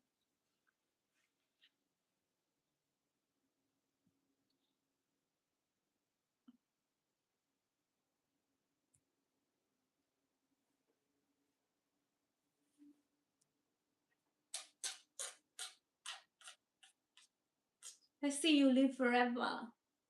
Go get all the nice jobs. Go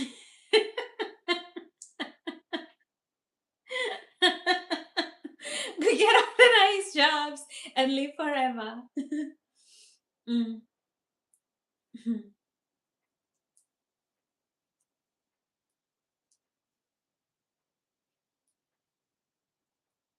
Oh, and take America with you. It's a trophy.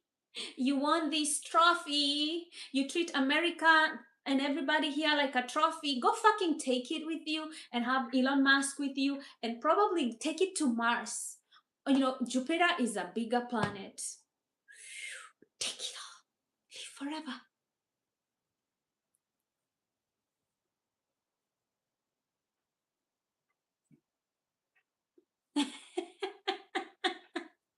Michael.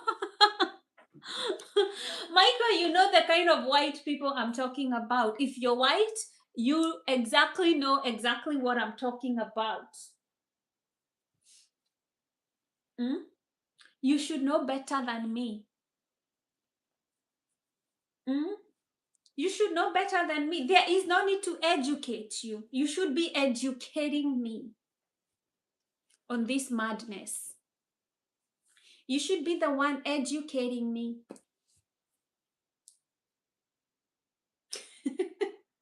Hey? Huh?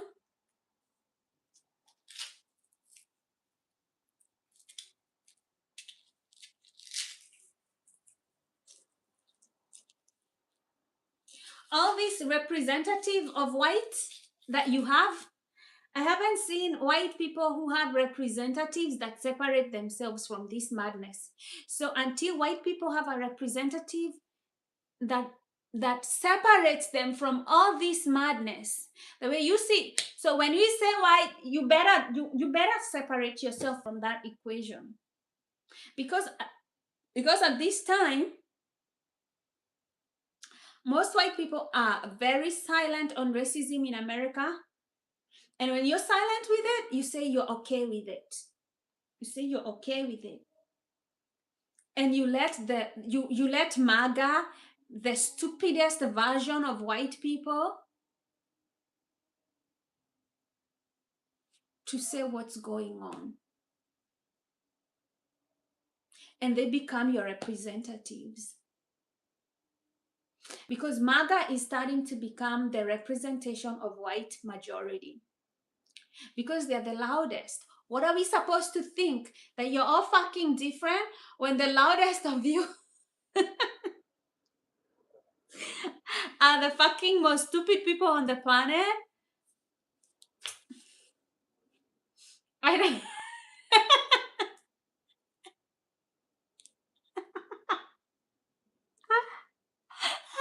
MAGA is a paper tiger psyop.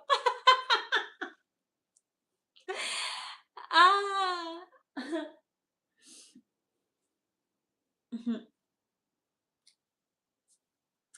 Well, they're doing identity theft and they're representing all white people. So I don't even know how white people who don't support these policies are going to separate themselves. But being silent is not an option. Because when you're silent, you're saying, hey, I let them represent me and I let them talk for me, because this is a race thing in America.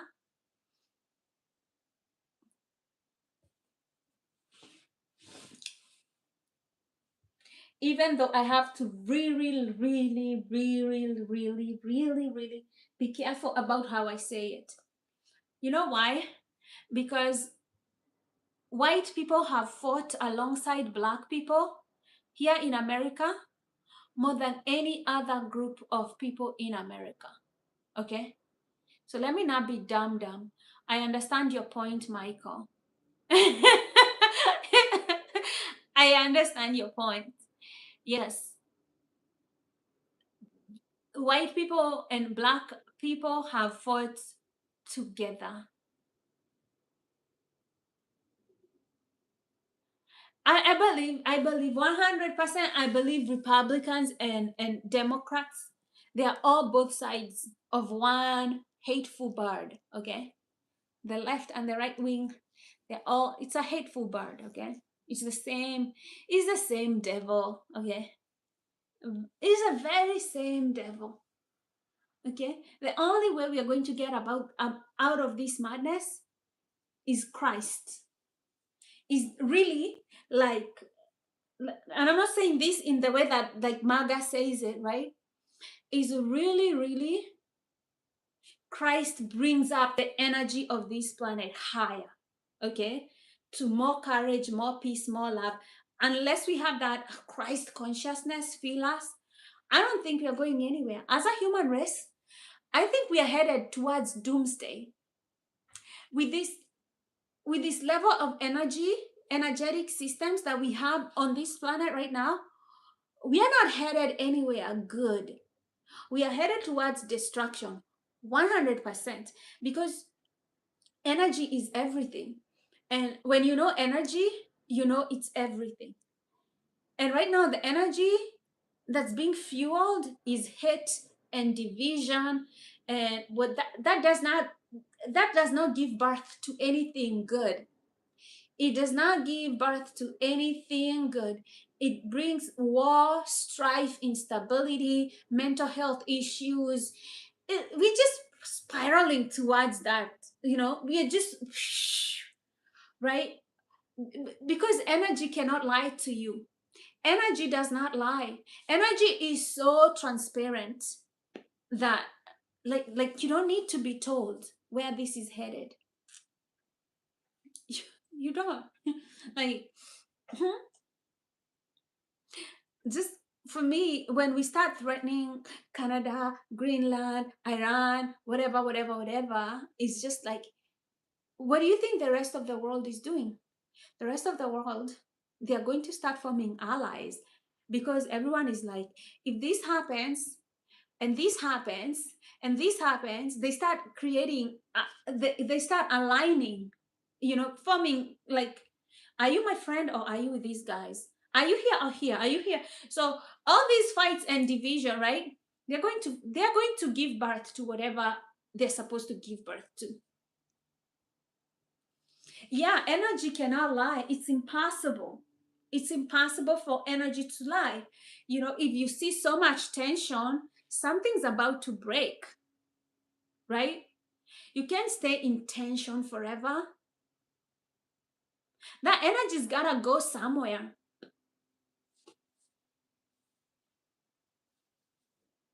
It's going to head somewhere. And you know that because, like, I think racist people, they wake up and their mind goes to the devil. They wake up and they give their mind to the devil, so that they can find more ways to hate, more ways to fuel racism. And I think it's a program, like, it's a program that people have been given by a racist system, and it keeps feeding and feeding and feeding. And if people keep feeding that and feeding and feeding and feeding, there's going to be a culmination to it at some point. you know at some point, like, you see the, like, how many, like, for example, how many kids will police have to kill for there to be a civil race war? Because if they continue to do that, they're going to bring that tension, right? And I think that's what they want.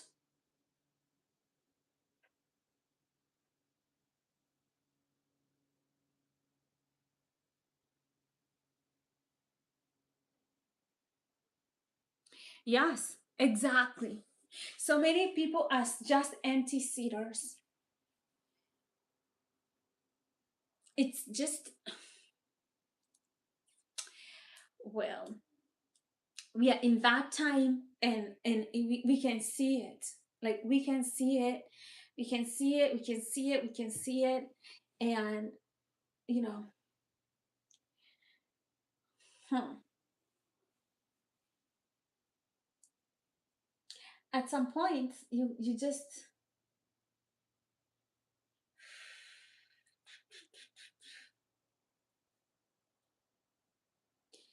well, at some point, you just got to let it go how it's gonna go.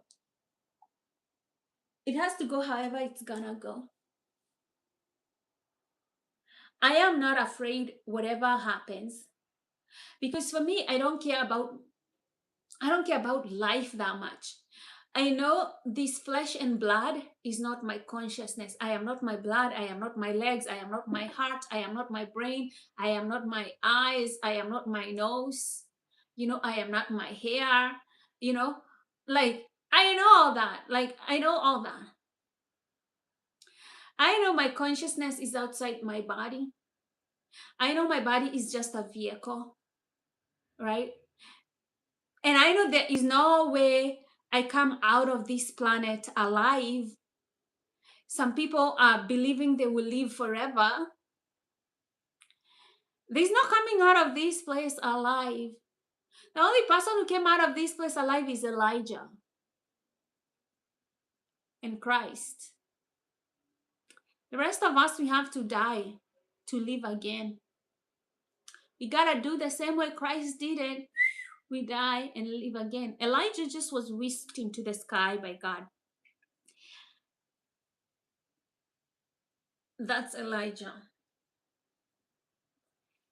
God loved him dearly.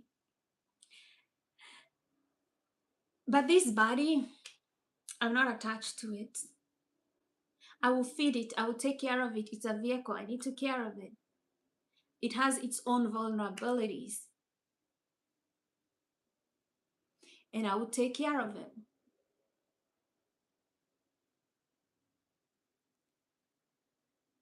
But it's the body. If you attach to this body is dying. This body will not live forever.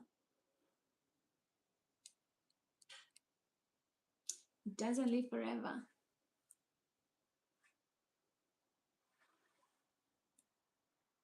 Yes. No flesh can be in the presence of the Father. So the life that we are living is not even a real life. Like, this is not the normal living in the universe, right? Like, this is not the real dimension, you know? And everybody knows that. Actually, even in physics, they know solids are empty. Like, anything solid is still vibrating and it's empty.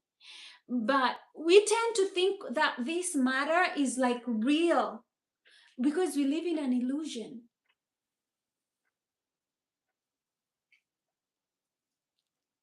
Yeah, yeah. It like when you're awakened and you see people sleeping in life, you even feel sorry for them. You know, you just kind of feel sorry for them, like, you know, like, did he have to do that? Did he have to kill a 1 year old? Like, really? Did you have to do that? Did you have to do that?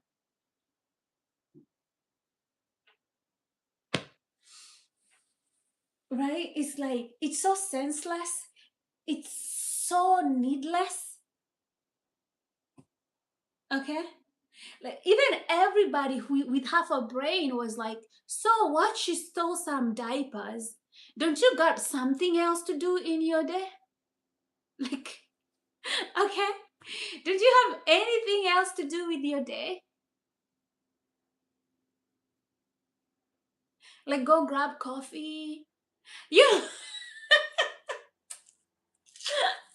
you know, I'm kind of, like, sometimes you even have to be lazy at your job to do a good job.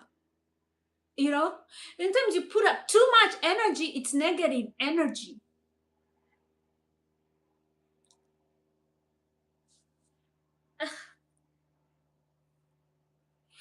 For me, the moment if I would have gone there, the moment I hear it's diapers, I'll be like, what do you want me to do about it? You know, like,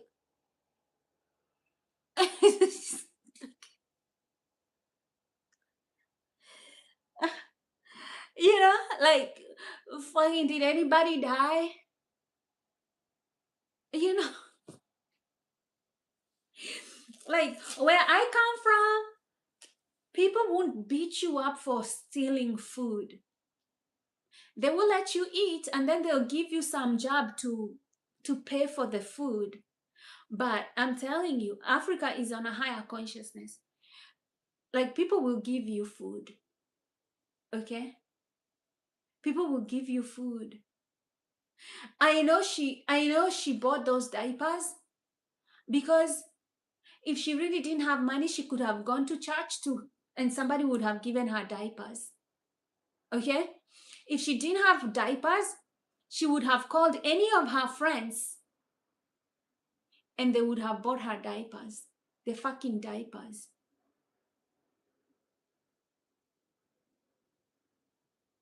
She could go to church. They give this shit for free. There's so many organizations that have like food pantries, and most of the things that they do have is baby powders and diapers. Like, those are some of the most things that people give out for free in these places where they give shit for free. Okay?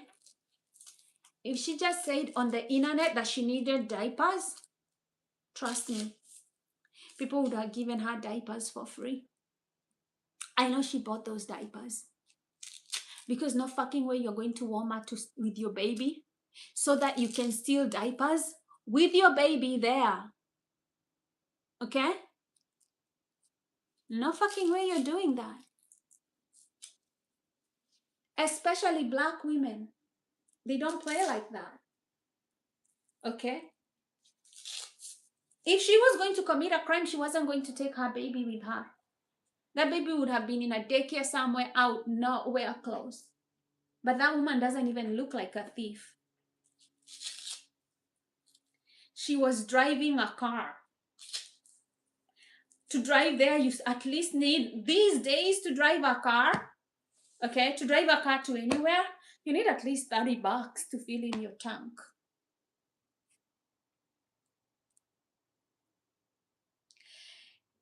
Yeah.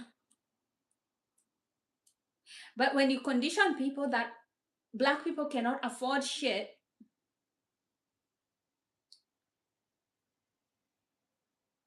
that's a problem.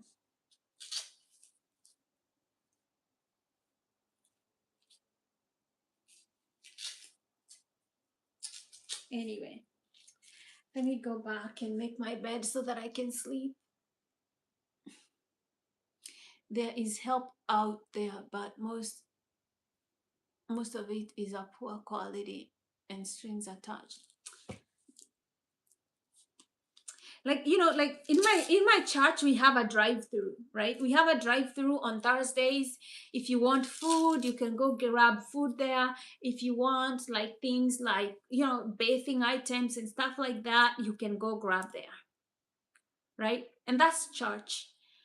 And I think we need as a society, we need a sense of community. We need a sense of community, and we need to start helping each other out more. Like literally, we need to love our neighbors as we love ourselves. But this system is designed to break down community, to make people mistrust each other, so we don't love each other, so we don't help each other, so we can be enslaved by the system. That's the end game. And people are falling for them. People are falling for this shit.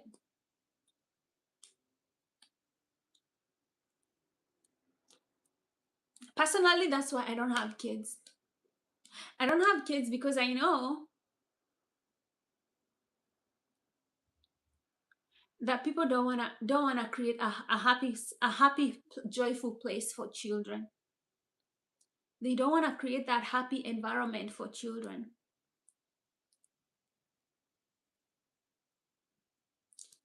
So there's no point.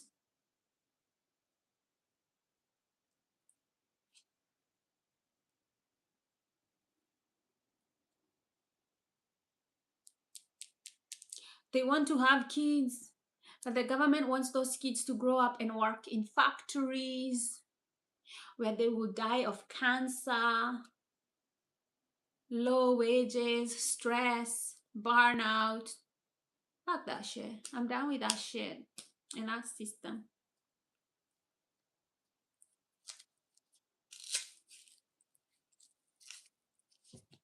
I'm done myself. That's all I'm about. Well, congratulations. Congratulations, Michael.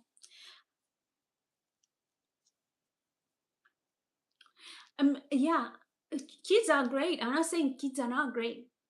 It's just that the environment right now, I'm telling you, to be a mother or a father right now,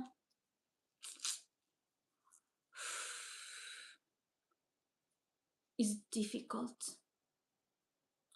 It's difficult because if they're not going to create a system that everybody feels safe, you know, I'm too busy trying to protect myself. I don't have my stress chemicals are up to here. I don't have no libido. Okay, my body is prioritizing cortisol over any kind of libido. I don't know. I don't understand how people are having kids these days. Some people are having like 10 kids. Good, yeah, I know everybody has a different life situation and everything is different. Like everyone is different. And I think when people are economically well off, they want to have more children. I don't know if I'd have children right now, even if I had more money. I don't think I'd feel comfortable having more children. Like, where do you want them to grow up? Maybe I'd probably move to a place like Brazil if I wanted to have children. I'd probably move to a place like Brazil.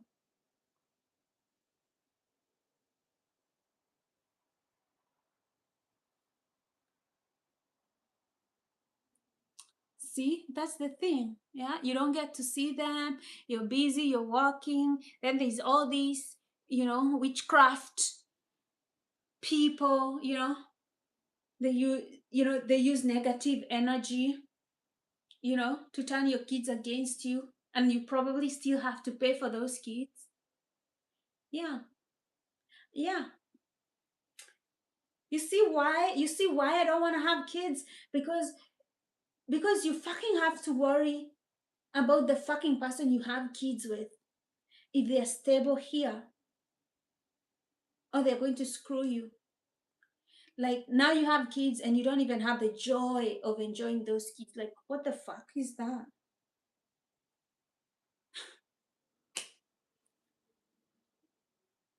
And then, if you're not in their life,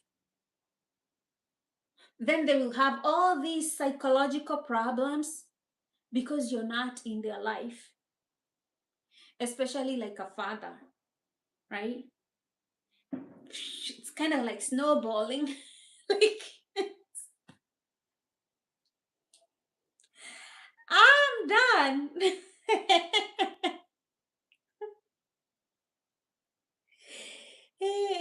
If humanity was depending on me for the next generation, it would not happen. It would not happen.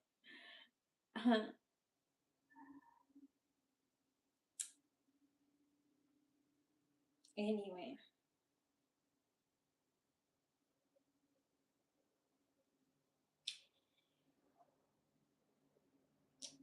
it is so painful. I don't not okay. Now, maybe painful is not the word to use, but it gets frustrating to share this planet with stupid people.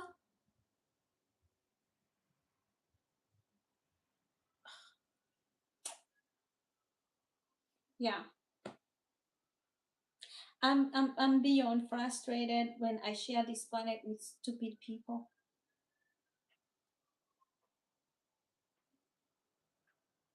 It's lonely and frustrating. Like today, I went to the coffee shop and I did not want to talk to anybody, so I just read the newspaper and then I went home and I did not want to talk to anybody because I don't want to fucking have small talk conversation over stupid nothing, like all these zombies that want to talk about the sky and the fucking weather. Fuck that shit. Oh, there's the World Cup, blah blah blah blah.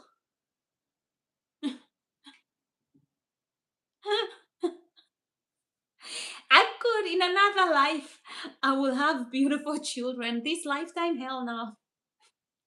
Nah. This is a wrap for me. If I want kids, I'll adopt them. And I would adopt them, but I am not raising kids right now, I'm not especially having kids. I'm not having kids. I'm not going to have kids. Who, me? No, I'm gonna have kids. Like, that is something that I don't want to have. I know. Every time I ask parents about their kids, they are like, you got to be with them all the time. Like, all the fucking time. You're worried about them, where they're going, if the police gonna shoot them, if they are not with you. You're fucking worried what might happen. I don't want that kind of stress. I don't want that stress. It's gonna kill me. I don't want it. I don't want not to have time for myself. I'm very selfish. I agree. But that's me, right? Because in this society, you do not have you do not have somebody helping you take care of your kids. Back then, you would have your sisters, your mother, your cousins, like almost every fucking body helping you with your kids. Right now, it's just you. If you want help, then you gotta take them to daycare, and somebody has gotta help take care of them, and you pay them. Yeah. In a system where you have to decide whether to eat, parent, drive, you know, in such kind of a system, fuck no, hell no, right? Even the government right now doesn't want to help you raise your kids. They're going to take education away, healthcare away. Like, they're not helping you raise the kids. They just want you to raise those kids and then give them as factory workers so that they can make minimum wage and exploit the labor out of them, and then get taxes from them and perpetuate the system.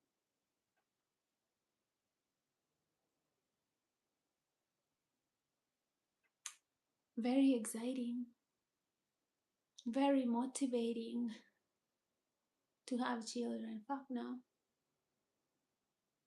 Fuck no. All these pro-life people, they will not adopt kids. They are not marching out there saying all lives matter when that baby was murdered by the police. They don't fucking give a shit. They don't fucking care. They don't give a shit. All they want is to control women's reproductive rights, and that's about it. And then leave women with the burden of caring for kids.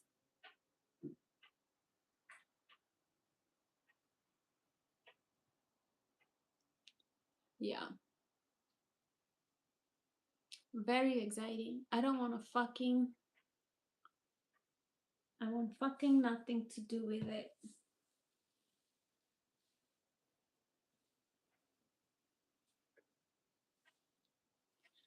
Yeah. If people understand that their kids are going to be future workers in Amazon, UPS, some factory,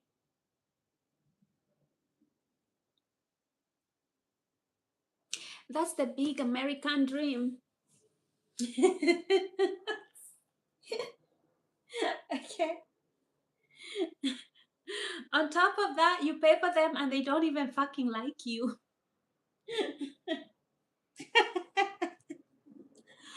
Maybe it's a wrap. It's a lose-lose. I don't care. At least you can hate me for choosing myself. At least I choose me.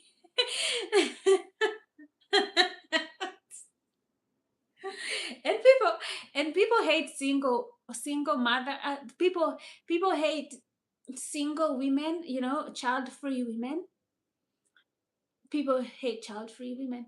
They don't hate child-free men. Okay? They have no hate for child-free men.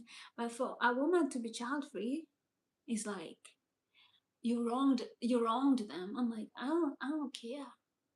Okay? I don't care. For me, I don't have to have sex. So I know I'll be child-free. Like when you don't have sex, you don't have to worry about anything. You don't have to worry about going home to somebody with a bad mood. You don't have to worry about you don't have to worry about anything. This is how ridiculous it is. I'm worrying about other people, kids being shot by police.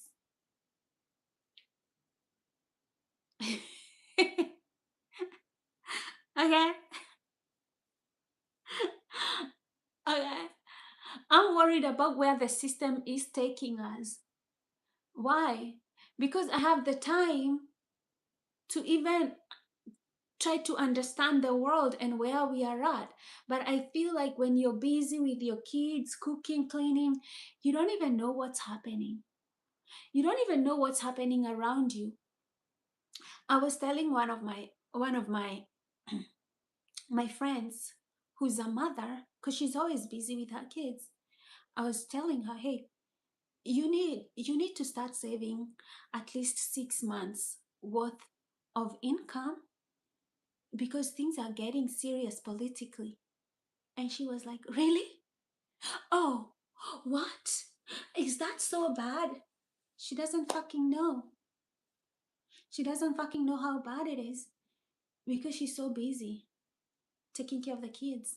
She doesn't have, she is so stressed out and consumed by stress. She's not analyzing the environment that her kids are growing or if they have a future at all.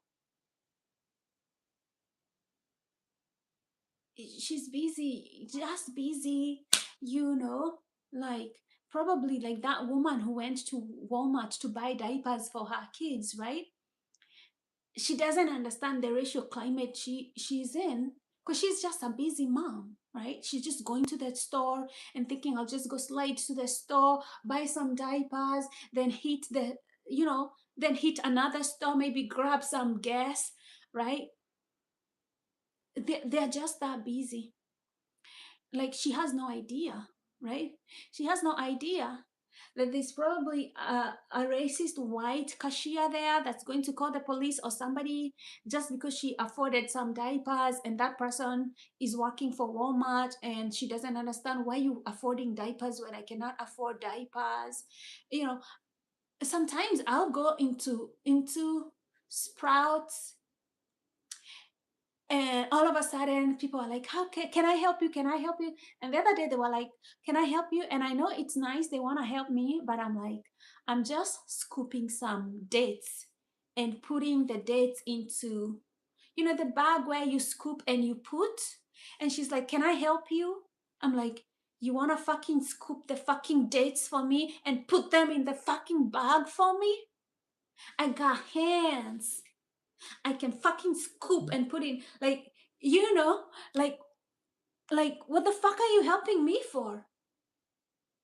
But it's not about helping me, right? I don't think it's about helping me because she can see clearly, like, I'm not disabled, I don't have a problem scooping shit, you know? You're just there wondering if I can afford it because I'm black. Like, you know? Like, what the hell, right? And people are doing bad financially, and I'm realizing that when people are doing bad financially and they see black people affording the things that the system has told them that black people should not be affording, they get triggered. They're like, right? The same day, like the same way, like I go do my nails. If I go do my nails and they're like, oh, do you live in this neighborhood? Like, why would I fucking move, maybe go to LA and come to your neighborhood to do my nails? You think I've drove like 40 minutes to go do my nails? Nobody drives 40 minutes to go do their nails. Okay.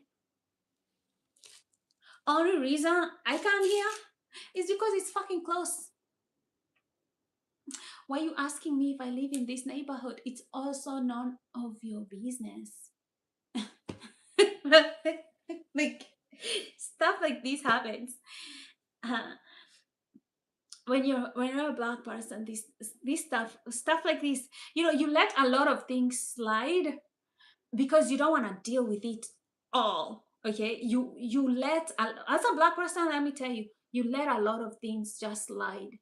You just, because if you were to deal with each and every one of them, it will be so overwhelming. The ones that you see on the internet, those are like a sample. Okay, and you can see how much it is, and this is just like the ones that get to make it to the internet. Exactly, all of us, as even if I go to work, right, I'm serving the system to survive. That is what it is.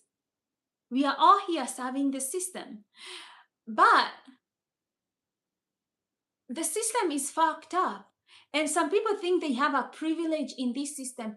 You don't have a system in a privilege run by the devil, right? Because the devil is nobody's friend. And the fact that you can be in the system, the same system that's feeding you, and kill somebody's child because they bought some diapers, over some diapers, I think that's what's fucked up, right?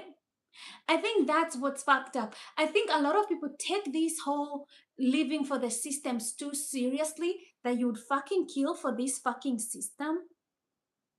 Like, are you for real? Are you fucking serious? You know what I mean? You know what I mean? Like, you take this job so seriously, you'd fucking kill another person for this fucking system over diapers? The system's screwing you anyhow.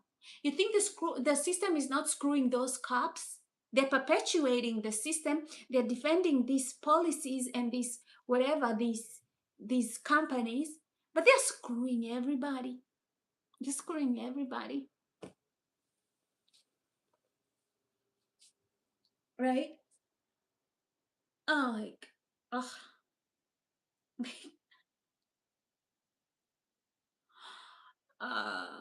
They're screwing everybody, and it's so easy to get it.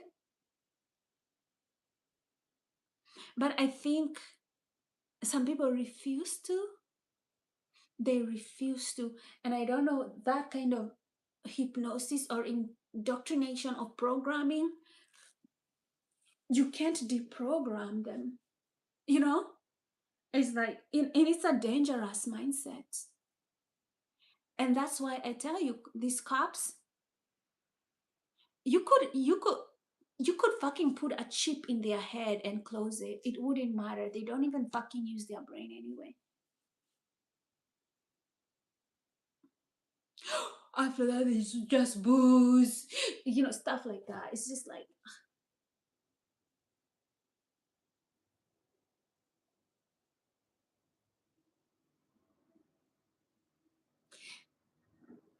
and yeah, they would never put that two and two together. 1000%, right? The cops aren't even smart enough to realize they're getting fucked when they are fucking people too. Yeah, yeah, they have to numb them with alcohol so that they can pretend to be happy. It's okay to not be happy in a toxic system, you know? If the system is poisoning you and you feel like it's toxic, then that's what it's doing, you know? And we are in that state of consciousness, you know? I mean, I don't know if there is a way. For me, I don't have a way to say it in a better way, okay? Because sometimes you just have to tell people, like, you're acting like a fucking pig, and And I don't mean it in a bad way, but it is what it is, right? Like, I don't even know how can you, there is no sugar coating it. I have no, I have no, I have no ability to sugarcoat it, you know? At some point, it's so fucking messed up that I'm like, I can fucking sugarcoat this shit. Even if I wanted to do it. Like, the cops are stupid. I don't fucking know how else to tell you this. Like, if they can see that the system that they are serving is fucked up, and they are fucked up, and they're fucking everybody else, and that they are not on this righteous, nice, good side, like, what the fuck are you going to tell them?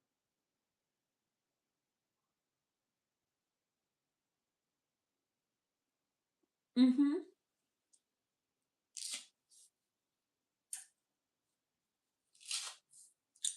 Because this is like, if you're corrupt,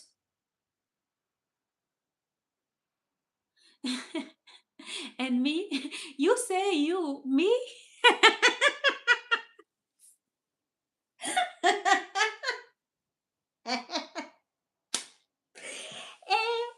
I think that's what the Bible says. Blessed are those who are hated because of me.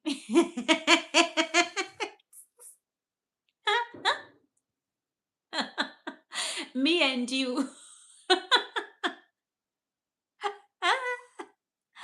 Eh, hey, hey, eh. You know, and I think some of us are created that way. Like, for me, I don't, most people, when I talk to them, they tell me, like, you're kind of, you're not able to pretend. I'm not able to pretend. Okay. I give it raw, hard, and then, you know, at least when you hate me, you got it coming. That's, it is what it is. But I'm not gonna come here and tell you that I think cops are smart. I think they're dumb as shit. I think when Elon Musk starts to give those brain chips, I think they will just take them. These people are, you know, the if you were to sample a group of corrupt people, it would be cops, right? It would be cops, right? You don't even have to go further. They harass people, you know, they are involved in all this kind of criminal activity, and then they get to pretend to be the good guys. Fuck that shit. You know, they will be the first ones. They are for stupid followers. They will be the first ones to get those brain chips by Elon Musk. They'll be the first ones. I mean, they've already sold their souls to the devil. So what's going to stop them? What's going to stop them? They already sold their souls to the devil. They fuck up everybody in the system, the same fucking system that fucks them up. Like, look at what is happening in Kenya. Trump, Trump and Ruto, the stupid presidents, the most stupid presidents in the planet. They say they're going to put a COVID, not COVID, Ebola treatment center in Kenya. Kenyans don't want this. They try to protest, right? Guess who is stopping the protest? The police. And they fucking think that if Ebola comes to Kenya, that they will not fucking be infected by Ebola. Okay, maybe Ebola is not a real thing, but whatever the case is, if it was real, and the reason that I'm saying it's probably not fucking real, because you see all these people from Congo saying that there's nothing here, they're lying to you. And the government hasn't been, you know, above lying to people. So it's probably not a fucking thing. It's probably just a scare tactic about Ebola and how much infections that there are. Because people in Congo are saying this is so exaggerated, because they are in the market, they are trading, they're going home. I'm yet to see if Ebola is a real thing. That's what I'm saying. But let's say it's fucking real. Kenyans don't want that quarantine center in Kenya. But the fucking police are stopping Kenyans from protesting. I'm like, this is the fucking time you don't do your fucking job. Okay? This is the time you don't fucking do your job. Okay? You let them burn the fucking quarantine center to the ground, and then you try to dismiss the people. Like low key, make it fail, and then try to dismiss people. And then the government will be like, oh, well, it was burned out. Let's take it to Tanzania. Right? This fucking shit police people, they got no brain in their fucking head.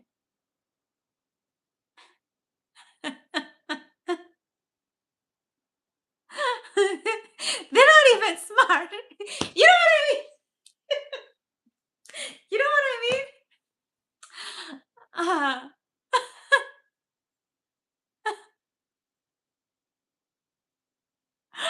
mean? They're infested with gangs of reprobates.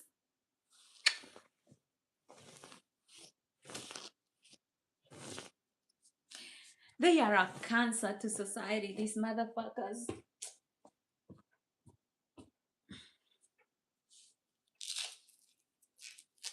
The worst kinds of humans.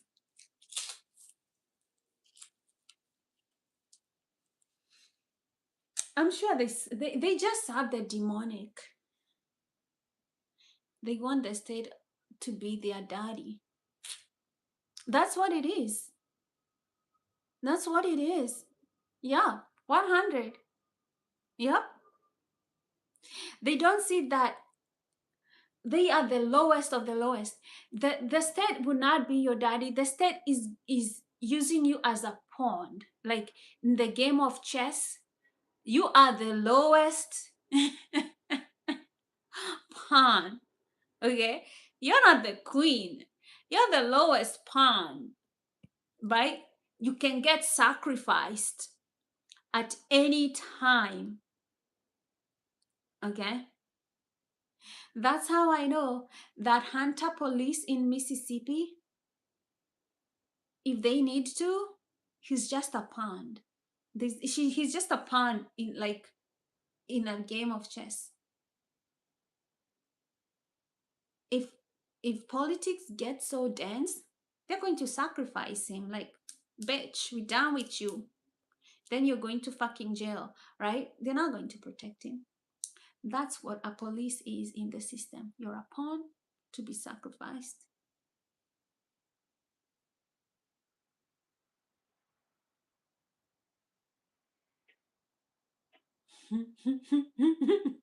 Willing golems. No, the way they behave, it's like the state is like a mafia, you know, especially in this state that we are in. It's like this lawlessness coming from the government is like they are the law, fuck the constitution, and we can use violence. This is what America is it doesn't understand. Like when Trump says in negotiations with Iran, we will use bombs to negotiate. What do you think he will use to American citizens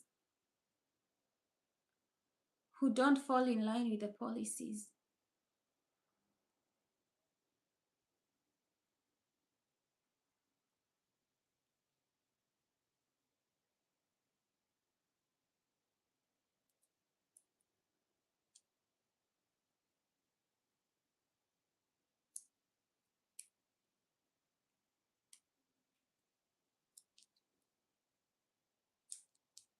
That's where we are. High desert, long time, long time.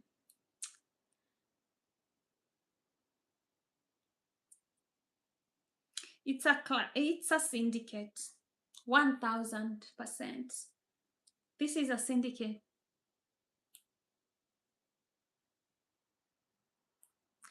the lawlessness that's here. God save us.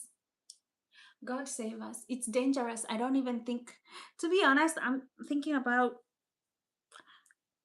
I will probably leave America or leave the city and go somewhere that's more rural and quiet, because the Bible warns you, when you see all these things happening, the Bible tells you to leave the city. It tells you to go in the mountain. Okay? And I believe this is the time. It's just spiraling too fast. Where is your remote village? It is a death trap right now. And I am living in one of the worst places, okay? Because when you live in California, you're living near LA, Sacramento, San Diego, and San Francisco. Okay? California has no rural places. Okay?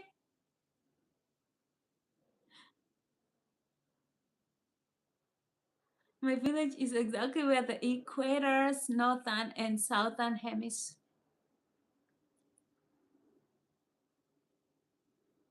Oh, they meet there? I come from Kenya. The equator meets comes through there. Are you in like South America? They can't meet. Can they? Nanyuki, yeah. But Nanyuki, we don't have the longitude. It doesn't go through. We have the equator, but we don't have the Greenwich meridian.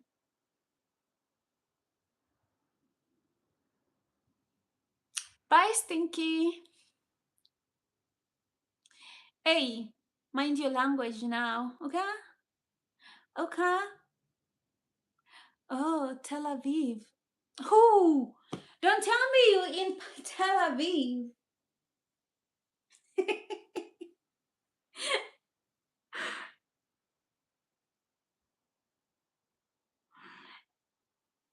I don't have my phone. My phone is on my live chat. You better Google for me.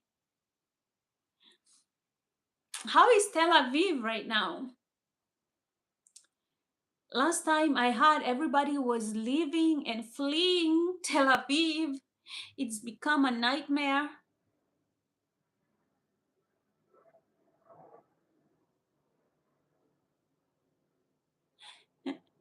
Is Tel Aviv the meeting point, really? I never knew that. I mean, I thought it would meet somewhere, but I was like, I don't. It can't be Tel Aviv though. It doesn't meet the equator there. The equator is way down of the Tel Aviv. There is no way the equator runs through.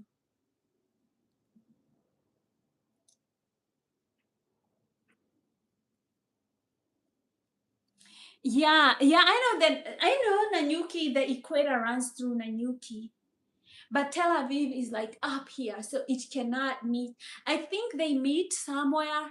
The Greenwich meridian, they meet somewhere in the ocean, in the Atlantic Ocean. Or,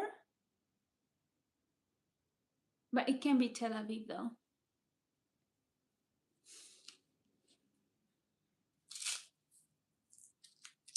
Definitely.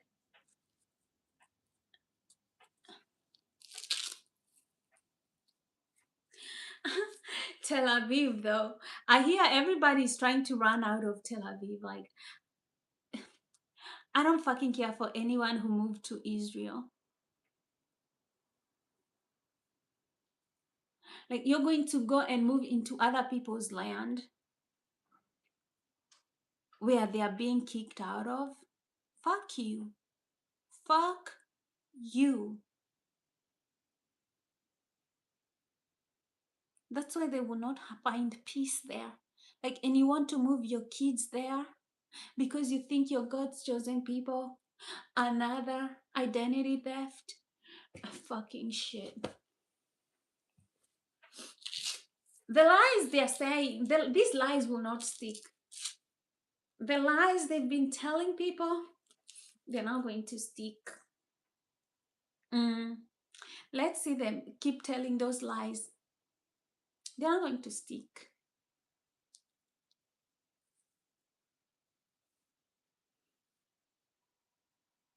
Not in this social media, not when we can help them.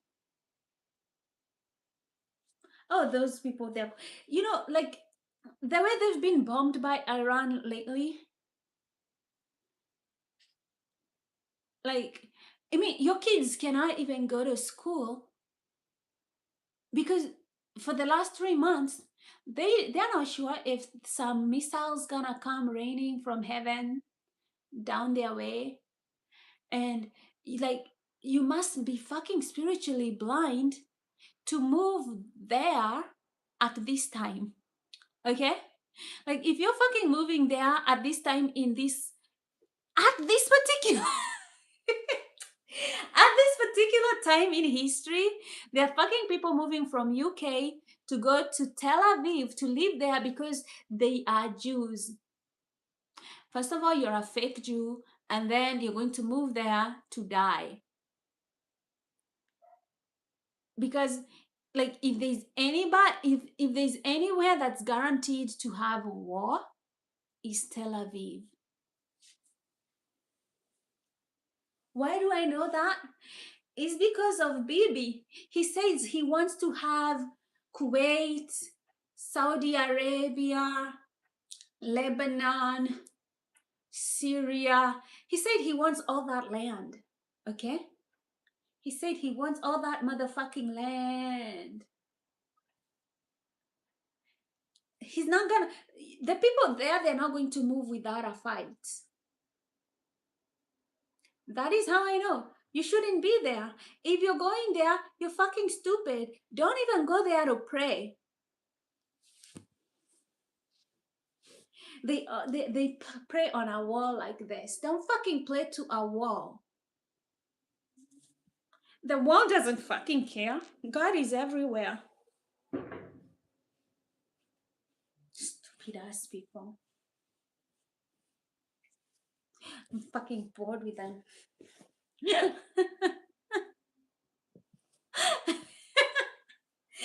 say it's the whole human race. You know, you're like, is this a fucking joke? You know, like, you wonder, you even get a headache. You're like, is this a fucking joke? No, it's not. Nuh-uh.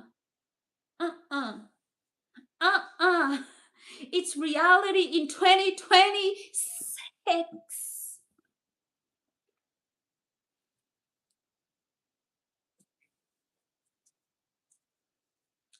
And these people, you know, this is why pride is a funny thing. They think they are better than everybody else. They think they're God's chosen people. They think they're the best. They are bag of chips and all that. They're not able to see the world from the perspective that we see them through. Okay? You know how they said the monkey does not see its behind? It cannot see its butt. Okay, that's a Kiswahili saying. We say a monkey does not see its behind. So it really doesn't know what its behind looks like. That right there. That right there, right there. Okay, that right there. We are the dumb ones. We are the unchosen Gentiles.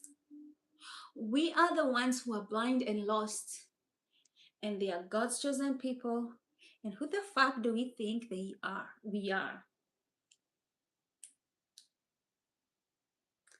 Okay? God gave them everything.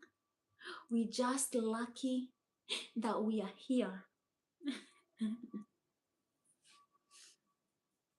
The narcissism in that religion is unlike anything I've ever seen in my entire life.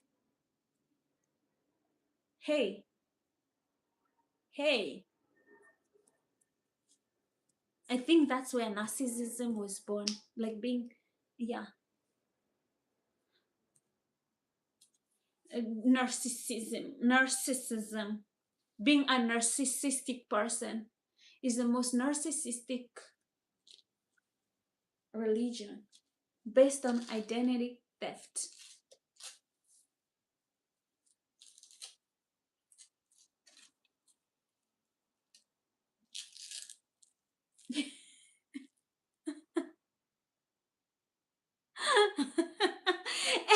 Everybody is chosen as far as I'm concerned. Hey, huh? You're breathing, maybe God chose you to be alive that day, but you're not guaranteed tomorrow. He'll have to choose you tomorrow. Hmm?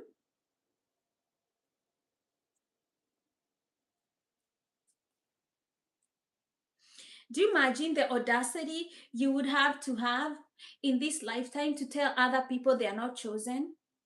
Like you're not chosen. You're not chosen. You're the only chosen. Fuck that shit. You know, at this point, the way history has changed so much, and most of us have not lived the last 100 years, we don't know shit. We don't even fucking know who is chosen and who is not. To be honest, nobody knows who are the real Israelites and who they are not. Some of these people calling themselves Jews, they will do a DNA test and they'll be like, oh, you're 20% African American, or you're 20% Sub Saharan American. I mean, how do you even know if Africans are the real Jews? Like, you don't know. We don't know who is who. Like, we most of us are just born there, like, over less than 120 years, and we don't read that much apart from all the stupid program that they give us in school. We don't go back and read and understand everything, right?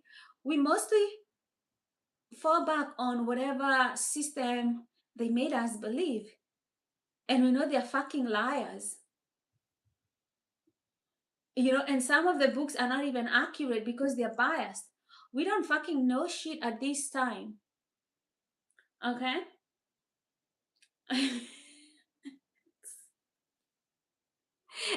And I don't even think it matters. you know I don't think that's the question that matters.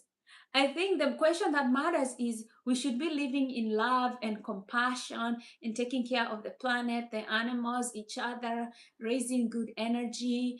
I think that's all the fucking matters at this point, right? We should be focusing on putting all baby eaters and pedophiles in jail, all the cops that kill people to go to jail. Like, those are the things that we need to be focusing on.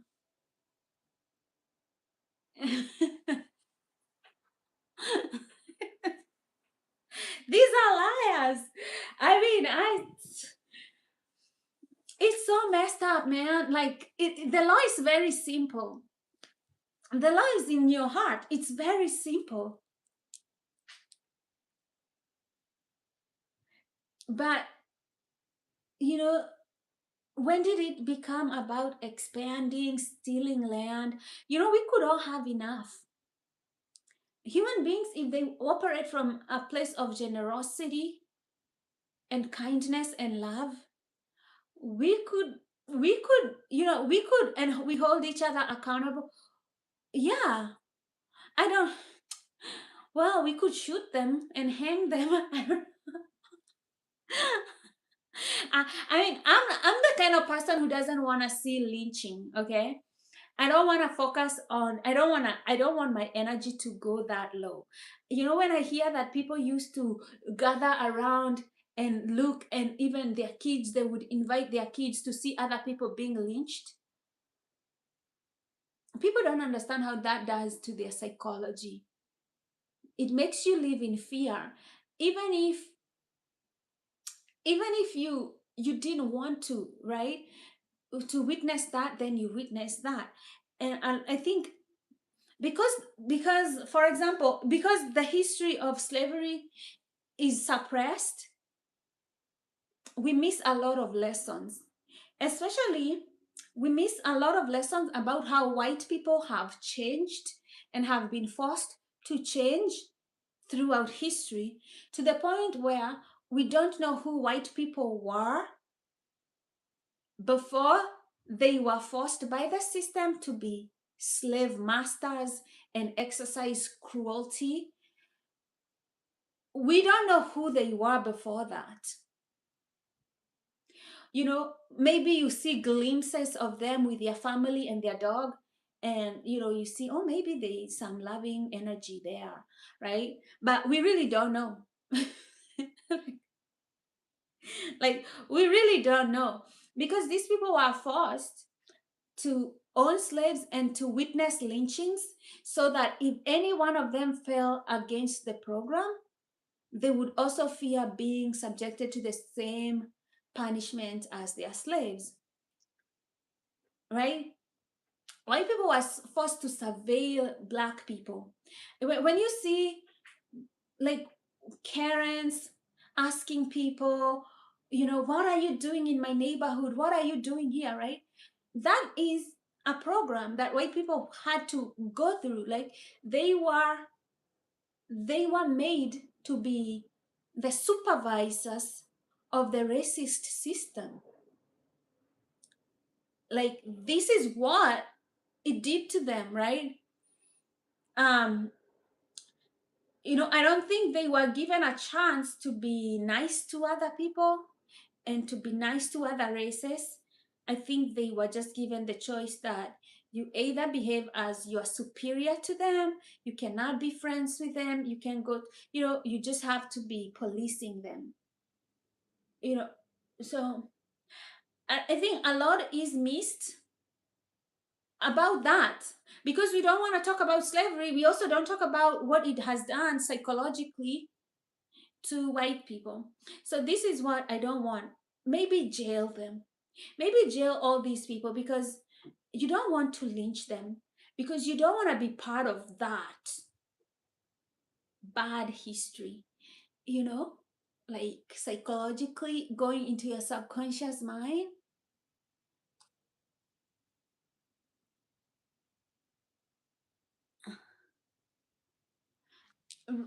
Right. Yeah, yeah, you like, yeah, but I know what you like. I still think throwing pedophiles in jail is not enough. For me, okay, pedophiles should never see outside the jail. Like, if somebody's a pedophile, they should never ever experience freedom again. Like, in my books, if I was the one writing the law, that's the only way I'd see best fit and fair, because these sick bastards, they are sick. They'll never get better, right? You get them out, they'll do the same shit again, right?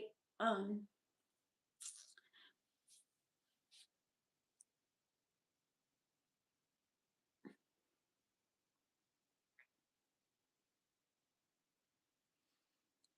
yeah, yeah, like, that's my problem. Like, sometimes when you punish people, like, you don't want to do it in public. Like, you know bad for the person who has to execute people, because me, I would not want to be the one doing the job of executing people. um I think it's just better to kind of poison them. I don't I know, this sounds bad, but like, you don't, nobody wants to really be responsible for killing pedophiles, even though we need to, like, to know that they're dead. But um like, how do we deal with this?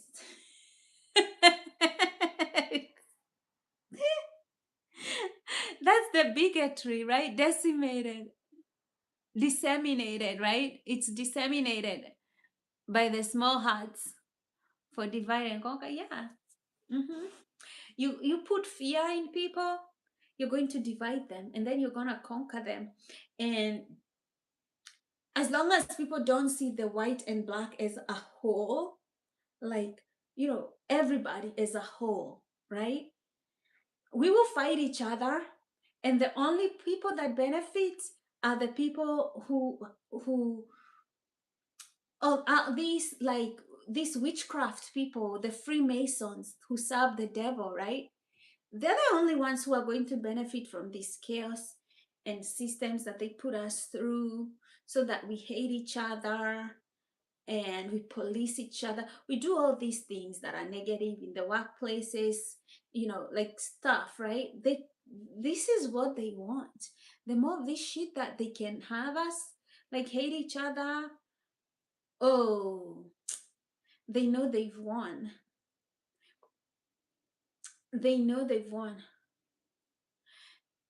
You know, when David, was this his name, David Wilcox, when he was saying that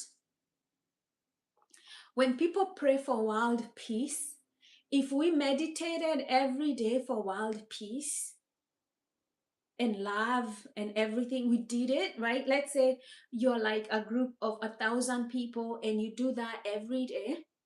Guess what? This energy, the energetic system, because we are a whole, we are one whole thing. Even if you think that your energy is not affecting other parts of the planet, it is affecting other parts of the planet. So if we are meditating and we are praying every day, guess what? We raise this vibration on a conscious level. We raise it and it start affecting businesses and people and governments and their thoughts, and I believe that the little good that we have going on in this planet is because there are people who meditate and pray. Because I think on a conscious level, those prayers are powerful. They are powerful. So I guess this is a good place, pray. Put in some music, Christian gospel music, and pray every day. Pray. You never know. You might change the life of this planet. You might change it. You might change the vibration.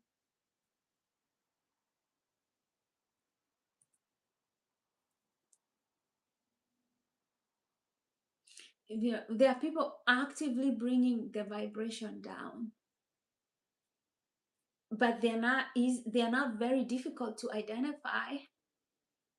The police, the government, all these puppets, you know, they're bringing the vibration of this planet so down.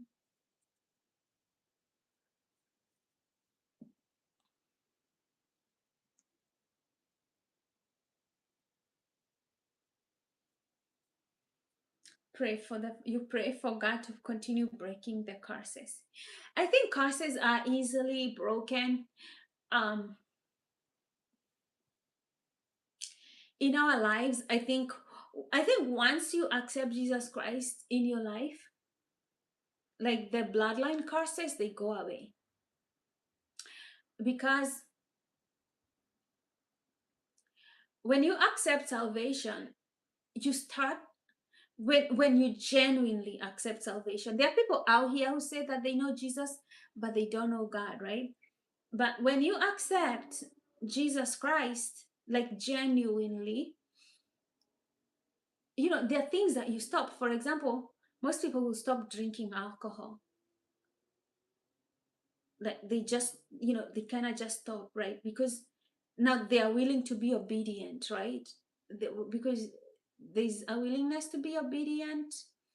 So they'll stop being led by the flesh, sleeping with everybody, drinking, you know some things, even cursing. Like, I mean, I curse a lot too, but you know today I was mad, right? But people pray more, they praise more, So, like God, when you praise God, just singing and praising God, you can beat depression, right? And depression is a curse, right? Kind of like a curse, right? You can just by that you can beat God, you can beat depression by those things, like changing your life. Um, when you listen to the voice of God and wisdom that comes from God, you will be more in tune with the dreams that you have, the warnings that God gives you, because He will start directing your path, so you do not fall into these traps of the enemy, that keep taking you back and back and back. The people who are spiritualists, they call it the wheel of karma. Like when you learn to forgive other people and not to carry the burdens of unforgiveness, right? Then you don't have to repeat that cycle of unforgiveness in your life. Because as a Christian, you know the importance of forgiving. Um, you know the importance of talking the truth. So you, like, the things that the Spirit frees you from naturally by being obedient. For me, that's what I think. But a lot of people, they open doors because they're not very, like, they're not Christians, or they don't mean to take their Christianity seriously, so they never break the cycles of curses in their life.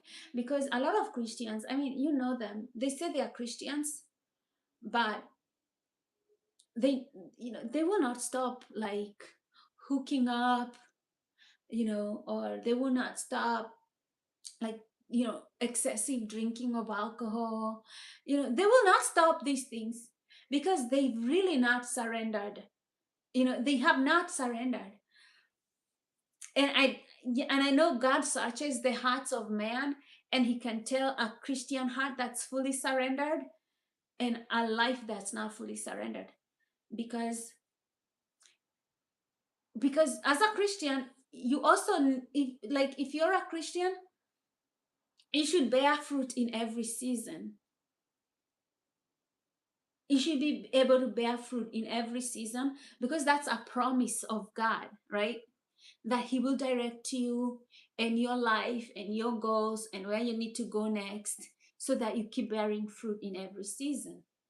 And a good way to see that in a personal life is when we stop bearing fruits in every season, right? And we're like, oh, wait.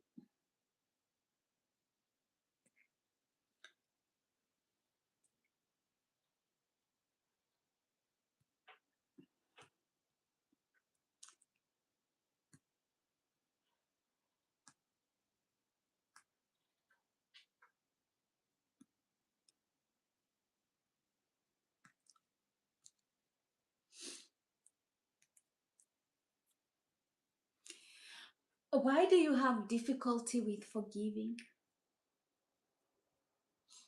That's a good question to ask. Why do you have difficulty with forgiving? Like, do you feel like if you forgive, you have to be friends with people? Because forgiving is you healing yourself. It's not you healing other people, it's you healing yourself. There are people I have forgiven, but I don't talk to them because I have wisdom, right? Like, to know that, like, yeah, I understand that these are ungodly people, they do what they did, and I am not perfect, and sometimes I get things wrong, and I try to heal from that myself. I find a way to move past that in my heart. It doesn't mean for me I will talk to them and call them and now we are friends, because we will never go back. If people have betrayed me, we are never going back there. I'm not going to be a foolish person and go back to the hand that, to the mouth that beat me. I'm never going to go that. But forgiveness for me is, I'm going to make sure that this thing does not stay in my heart. Because if it stays in my heart, it's going to ruin me, right? So I find a way to move past it. I don't know if you kind of understand what I mean. Like, I find my own way to move past that. Um, and that might mean to never talk to you again, stuff like that, or to deal with you on a need to deal with you basis, you know, or to make somebody irrelevant in my life to the point where they're not important to me, and I'm easy able to let them go. You know what I mean? Um,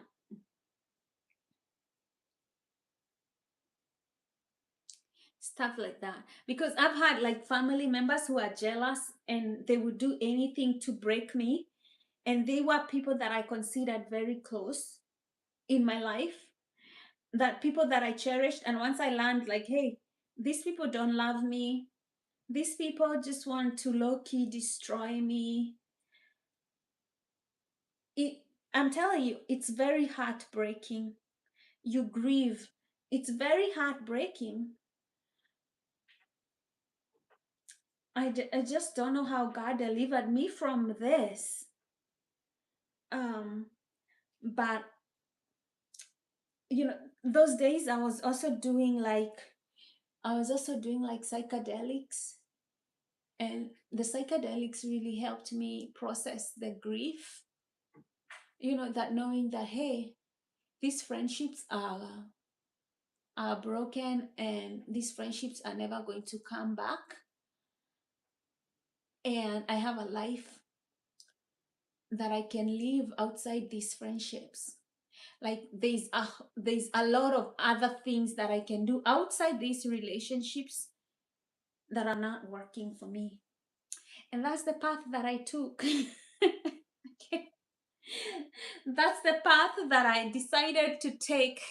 That's the path that was going to take me out of bitterness into Canaan, the land of milk and honey. Yeah, they did help me. I was able to cry because my biggest problem was I wasn't able to cry. And because for me, I've been through like childhood trauma, losing my parents at a very young age. So most of the time in my life, I had to be very strong. And I think at some point I just stopped crying. I just stopped crying because at some point you grow up too fast and you stop crying. But when I got betrayal, like betrayed by people closest to me, I was grieving. My heart was grieving inside, but I wasn't crying. Like, I felt like if I could let it go, if that energy could just burst out open, then I'll be able to, relax and heal. But it wasn't coming out on its own. It wasn't. It was psychedelics that like broke the dam. Yeah, because I think psychedelics really heal the nervous system, especially when it's highly dysregulated, like mine was. Um, and I know it's not good for people with kind of like psychosis and stuff like that. But for me, it just kind of broke the dam. And all these things came out. I cried, I cried, I cried. Um, I tried to reconcile. I tried my best to reconcile. It did not work. It just was agitating my spirit. And so I decided to let it go and leave it to God. So I really just kind of stopped those people in my life. I blocked them from social media, from my WhatsApp, from everywhere. I don't follow up with them. I don't know what they are doing in their life. I don't care. They pretty much don't exist in my life. They are kind of like people I've never met and people I don't have a problem with. kind of dead to me, but I mean, I don't carry them. Like, I'm not saying you're dead to me, right?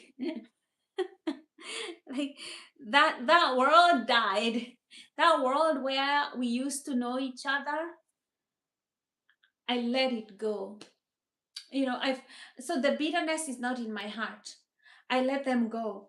I know that if I get into a friendship with these people and they haven't changed, they'll probably try to sabotage me again, because sometimes the snake doesn't change. A leopard has its nature. I'm not gonna fuck with that, okay? I'm not going to put myself in the line of fire if I don't have to. Okay? Okay? I'd rather be sharper and better at making friends. I take the lessons. Like, hey, I don't need a friend like that one or a friend like that one. Um, I decide I don't want to be friends with those kinds of people. And I'm okay with it. I'm at peace with that. But, in my moments of bitterness, I've prayed to Jesus Christ and told him, you know, I don't want to be bitter and angry. Even I tell God all the time, even with things that happen, like this Kohen Wiley murder, I told God, you know, protect my spirit from getting agitated by the enemy, because I know the enemy just wants to come and destroy somebody's peace of mind. Just protect my spirit. This is sad. It makes me angry. It's unfair. It's brutality, the cruelty. But I told God, you protect my spirit. Because you don't want to come out here hating anybody, because you know the spiritual consequences of hate and unforgiveness. You can get sick from that. You can get, a lot of things can happen in your mental health. You want to protect, you want the Spirit of God to protect you. I would say pray. Even if you don't know how to forgive, right? You tell God, I am willing to forgive. I am willing to let go of this burden. You show me how. Okay? Because I think we forget that we are not spiritual gangsters. Jesus is the spiritual gangster, right? We are not. Forgiving shit is hard. And you don't know it.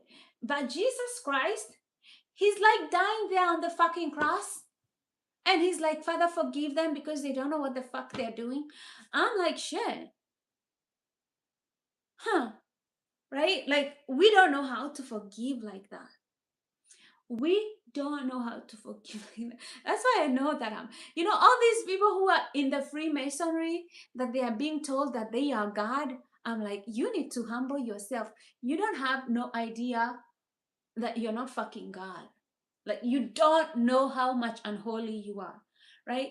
Because they would not be able to forgive the way Christ does, because Christ is God. Christ is God, right? These people have no idea. How do you be on the cross and you say, in your darkest hour, even God has abandoned you because of how much sin you're carrying for the rest of the world? The Holy God is disgusted by you. And in that moment, you're only thinking about other people and you're telling God to forgive them. Ah, shit. Right there.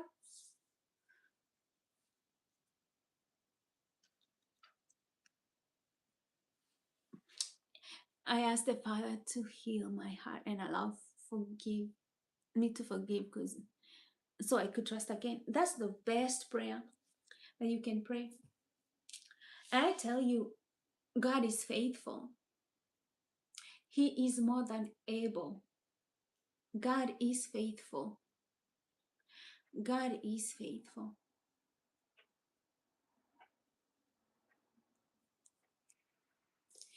There is nothing that God wants so much, I think, than children who seek Him. You know, imagine you're a father and you have children and they go out there in the world and they have problems and they don't come to you. You know, that she hurts. That she hurts. It will hurt me, and I don't even have kids. That would hurt me. So,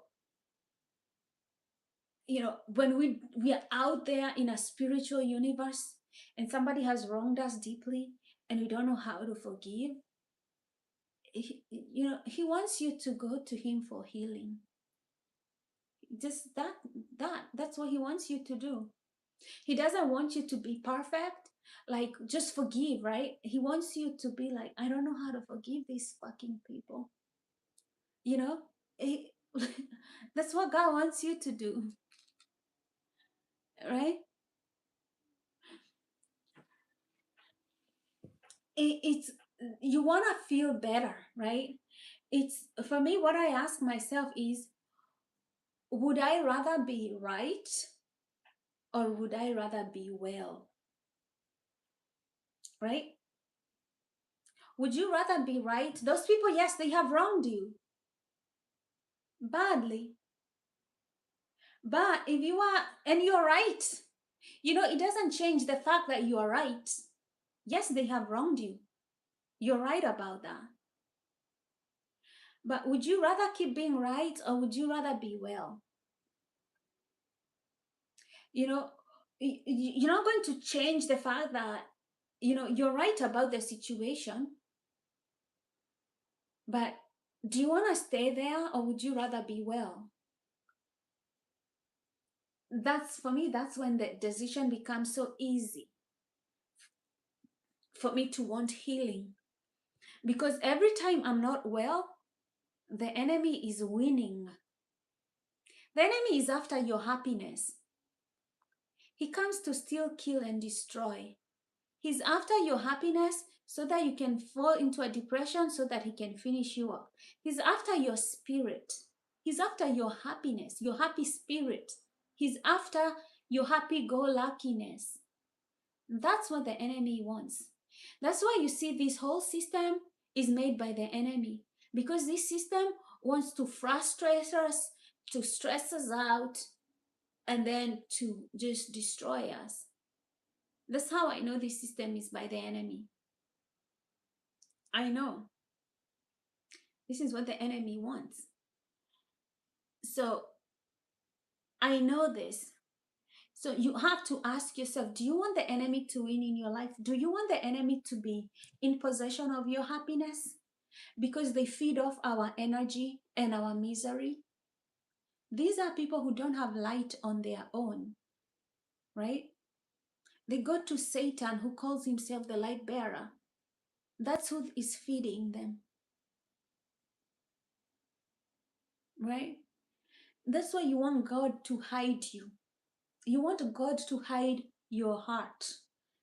You know, for me, I had to be humbled by God to let him lead me, because you know, when you want to hate your enemies and they make you hate them,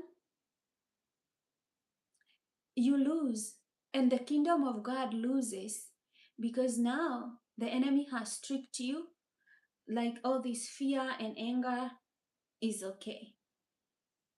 Let me tell you, when I am here on social media and I am talking about the things that I don't like and it's justice and whatever, I'm still going to pray to God to help me not to become angry, not to fall asleep becoming angry, right? And to not carry these people in my heart, because I don't want to carry anybody in my heart with anger, because I want God to deliver his punishment to my enemies double. Yeah, so they know I serve a living God. I will be waiting for their punishment, but I will not be carrying for them in my heart. Yeah, in my heart I have forgiven them. But I tell God not to forgive them. Me, I forgive them. But God, I want him to deliver the punishment. I don't want to carry them. That's why I bring it to God. I take it to him. Hmm? You know, this is the prayer that David prays in the book of Psalms. If you're not able to, even when you're sleeping, just read the book of Psalms. David never says he's going to punish his enemies. Not once. He doesn't say, God, I'm going to destroy these people. He tells them, destroy them for me. You know, it's like in his heart, yes, he forgives them. This is the Christian psychology that for me I got from the book of Psalms. Because the psalmist tells God to punish his enemies. You know, the psalmist tells God to preserve him and destroy his enemies. Yeah, because the psalmist understands that anger, he understands anger and bitterness is poison. So he's like, okay. But God, please remember to punish those people, okay? Remember to destroy them and give them double their portion of every bitter thing they've done to me. Remember them. Give them double. He prays for them to get double. Yeah, he leaves it to God because people don't understand. God has an anger. God has an anger, especially the same way a parent has an anger, or any other mother bear in this planet has an anger if you try to to mess with its cubs or mess up with its babies. God is the same fucking way, probably worse. Because he wants you to be happy and feel his love and feel his protection, and he wants you to be at peace. He's going to deal with your enemies. That's why he gives a warning to people, and he tells them, touch not my anointed. Because if you make them fail, and he says, these my children, if you make my child fail, I'm going to punish you. That's the promise of God. That means like if he has a spiritual child that he's nurturing, teaching forgiveness, teaching love, teaching them to overcome the world. If you touch that person, or you make them fall, or you lead them into temptation, that God tells us in the Bible he's going to destroy you. He says, touch not my anointed. It's a warning. It's a warning. Like anyone who would protect his children, right? It's a warning. And for me, I believe God and karma. I believe karma is God's divine justice. And if you know anything, like I have noticed in this life, karma never forgets. God has a long memory. He doesn't have amnesia. He will not forget what you did. He's going to deliver his divine justice. Right? Yeah. People say karma is a bitch. And I believe that's God. Yes, that's the other side of his anger. Like he's like, you know, he knows this game. He knows this game he can deliver. He can deliver. You wait. You wait until you see your enemies, because God plays the long-term game. Even in your life, with your blessings, with everything you'll ever get in your life, he's playing the long-term game for you. He is playing the long-term game. You know, you wonder, some people wonder, like, when will God come through for African Americans in America? You just wait until he comes through. You wait, because he plays the long game. That's when if karma goes up like that, you must be sure. If God waits you to get away with things, and he waits and waits and waits for you to get away with wickedness, oh, he wants you to put you right there at the top. So by the time you crash, it's going to be swift and easy and final. I never play with God. I never play with God because for me, I know when I mess up, he corrects me so quickly. Like if I do wrong things, God corrects me so quickly. Things in my life go bad so fast. So fast. Right? And I know it's him telling me, I'm not going to wait until you're up here so that I bring you down. I want to make sure you are okay. Okay? So by the time you're here, you're refined. Because I know what I do to people when I let them just walk over me, because I know I'm just waiting to just bring them so down so very fast. That's why I never play with God. This time around, let me tell you, I learned my lessons.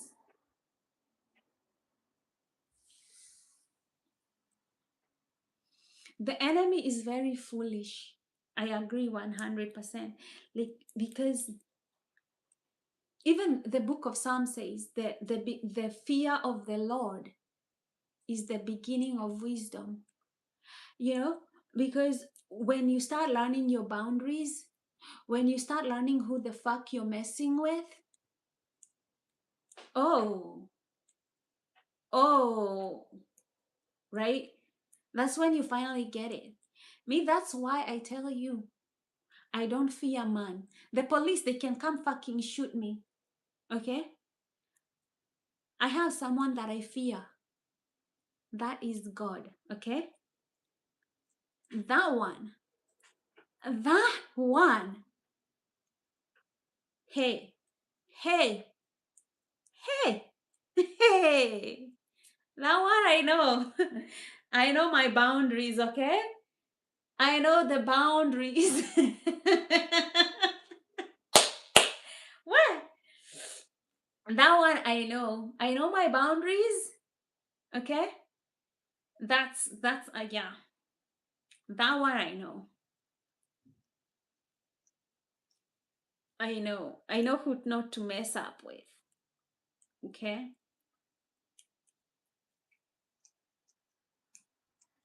I don't want to mess up with that.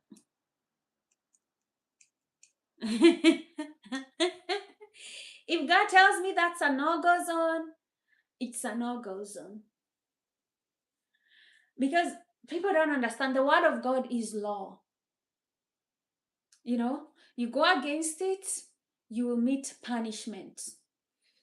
You will meet, you know, like the word of God is law. If you go against the law of God, the repercussions of that are death. Like the fear. That's why the fear of the Lord is the beginning of wisdom. Because now you can understand the law. There is a divine law of sin and death.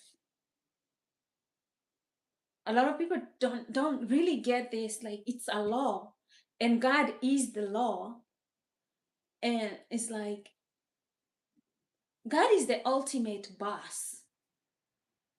You know, everybody knows that. When we ask people, you think you're God? We understand what we are telling people. When we go like, who does he, like when we are all mad with Trump, we go like, who the fuck does he think he is? He thinks he's God? Because we understand from even our language, from a very subconscious level, we understand that God is it, you know? Right? Everybody knows it, even at a subconscious level, we know that he's whatever he says is not up for discussion. We understand that. Like for me, when I was one of these like Christians who just do whatever the fuck I want, that's really what I did not understand. That's where the fear of the Lord did not come in through. Like it really didn't hit me, you know, until karma starts catching up with me. And then I'm like, oh fuck, I get it now, you know.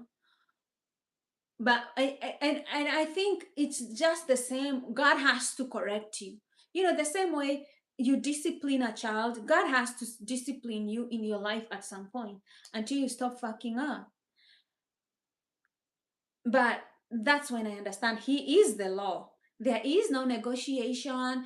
A lot of people, we negotiate. We think we can negotiate with God, and He doesn't fucking roll like that. If He doesn't roll like that, um, like like He doesn't like drunkards. There is no becoming a drunkard and and living that low life lifestyle and thinking it's gonna roll with it. For you, it's fun, but for Him, you won't mess up with the calculations that life brings you. You're going to meet the wrong people. They're going to make you bad stuff. They're gonna steal from you, and then you're gonna catch up with your decisions over time. It's just, He wants you because he's wise enough to know that, well, you will go down this road, takes you there, this road takes you there, this road takes you there, this road takes you there, right? I want you to go this road, but whatever road you choose, I don't fucking care. You're going to fucking know whatever road you take, that my road is the only road that you should be on.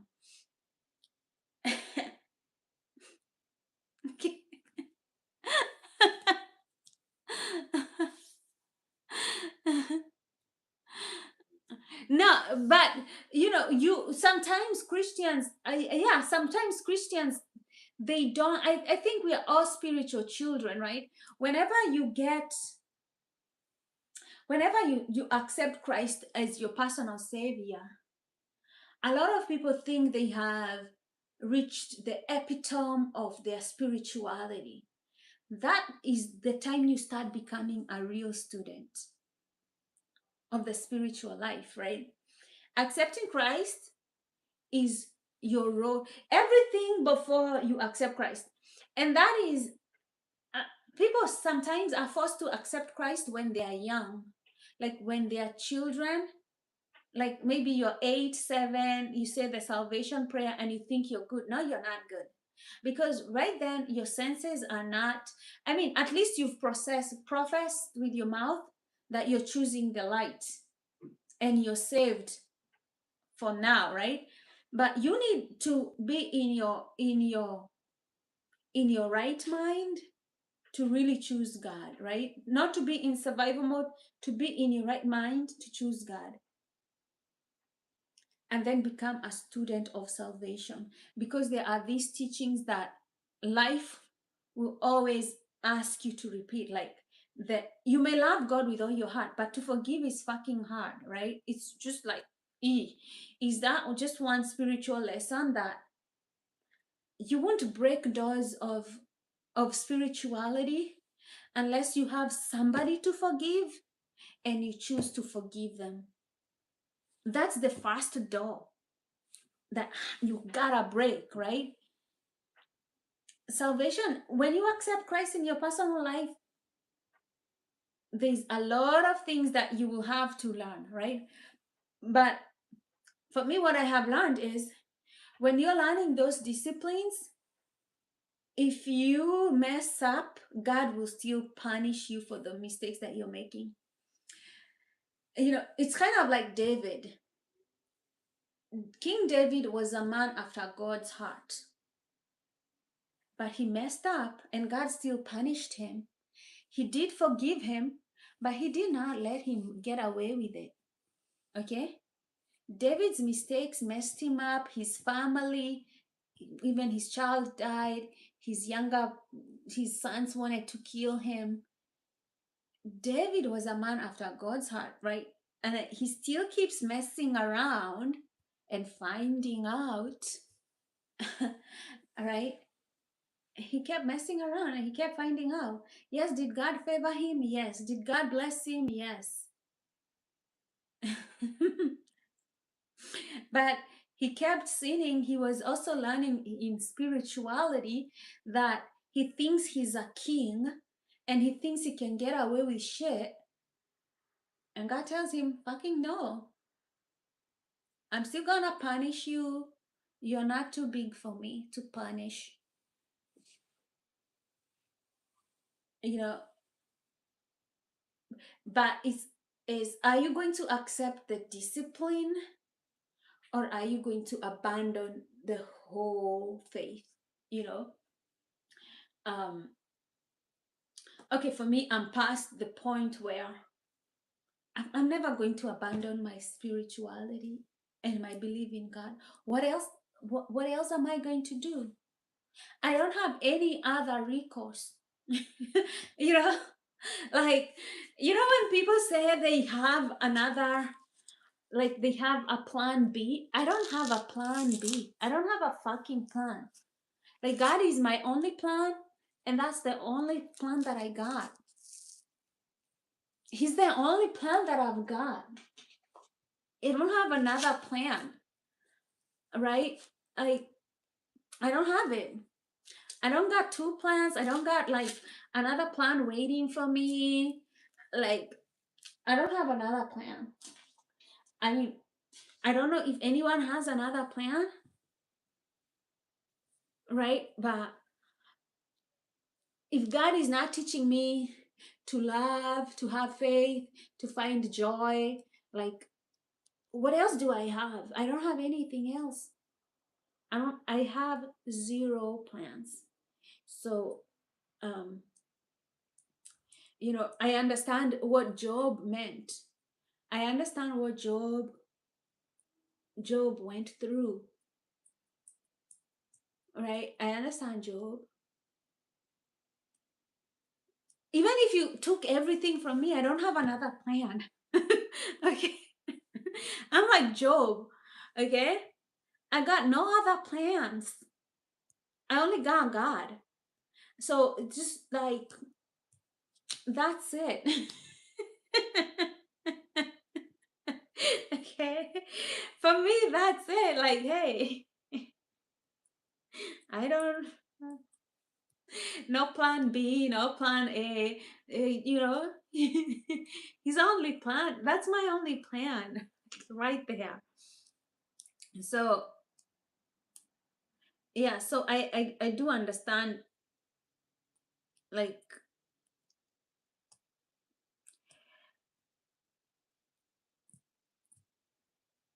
yeah, yeah, I understand, like, life now, like, phew, I can't keep like going away from God, not to please myself. It- it's just going to be punishment after punishment. I don't want to deal with no more punishment. Okay. Let's not go there. Okay. Let's not go there. So I'm a praise and thank God and be filled with gratitude. Yeah, and to pray to God to give my enemies double their portion. This is how we're gonna do. Okay. And to fill me with love. Okay.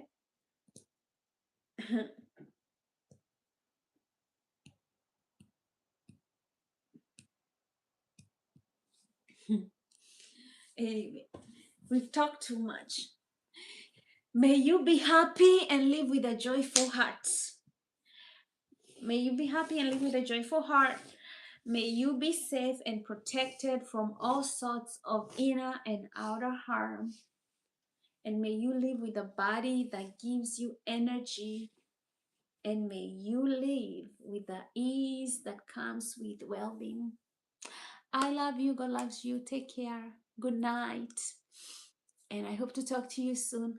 I'm not sure. This weekend is a little bit busy, but I'll try to come live next week at least 2 times a week. Have a good one.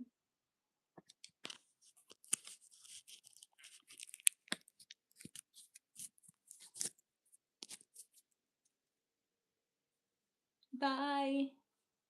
My name is Monica Kanini. Nice to meet you, Michael Robinson.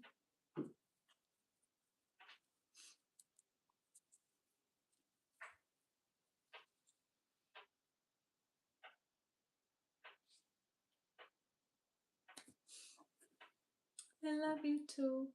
Bye.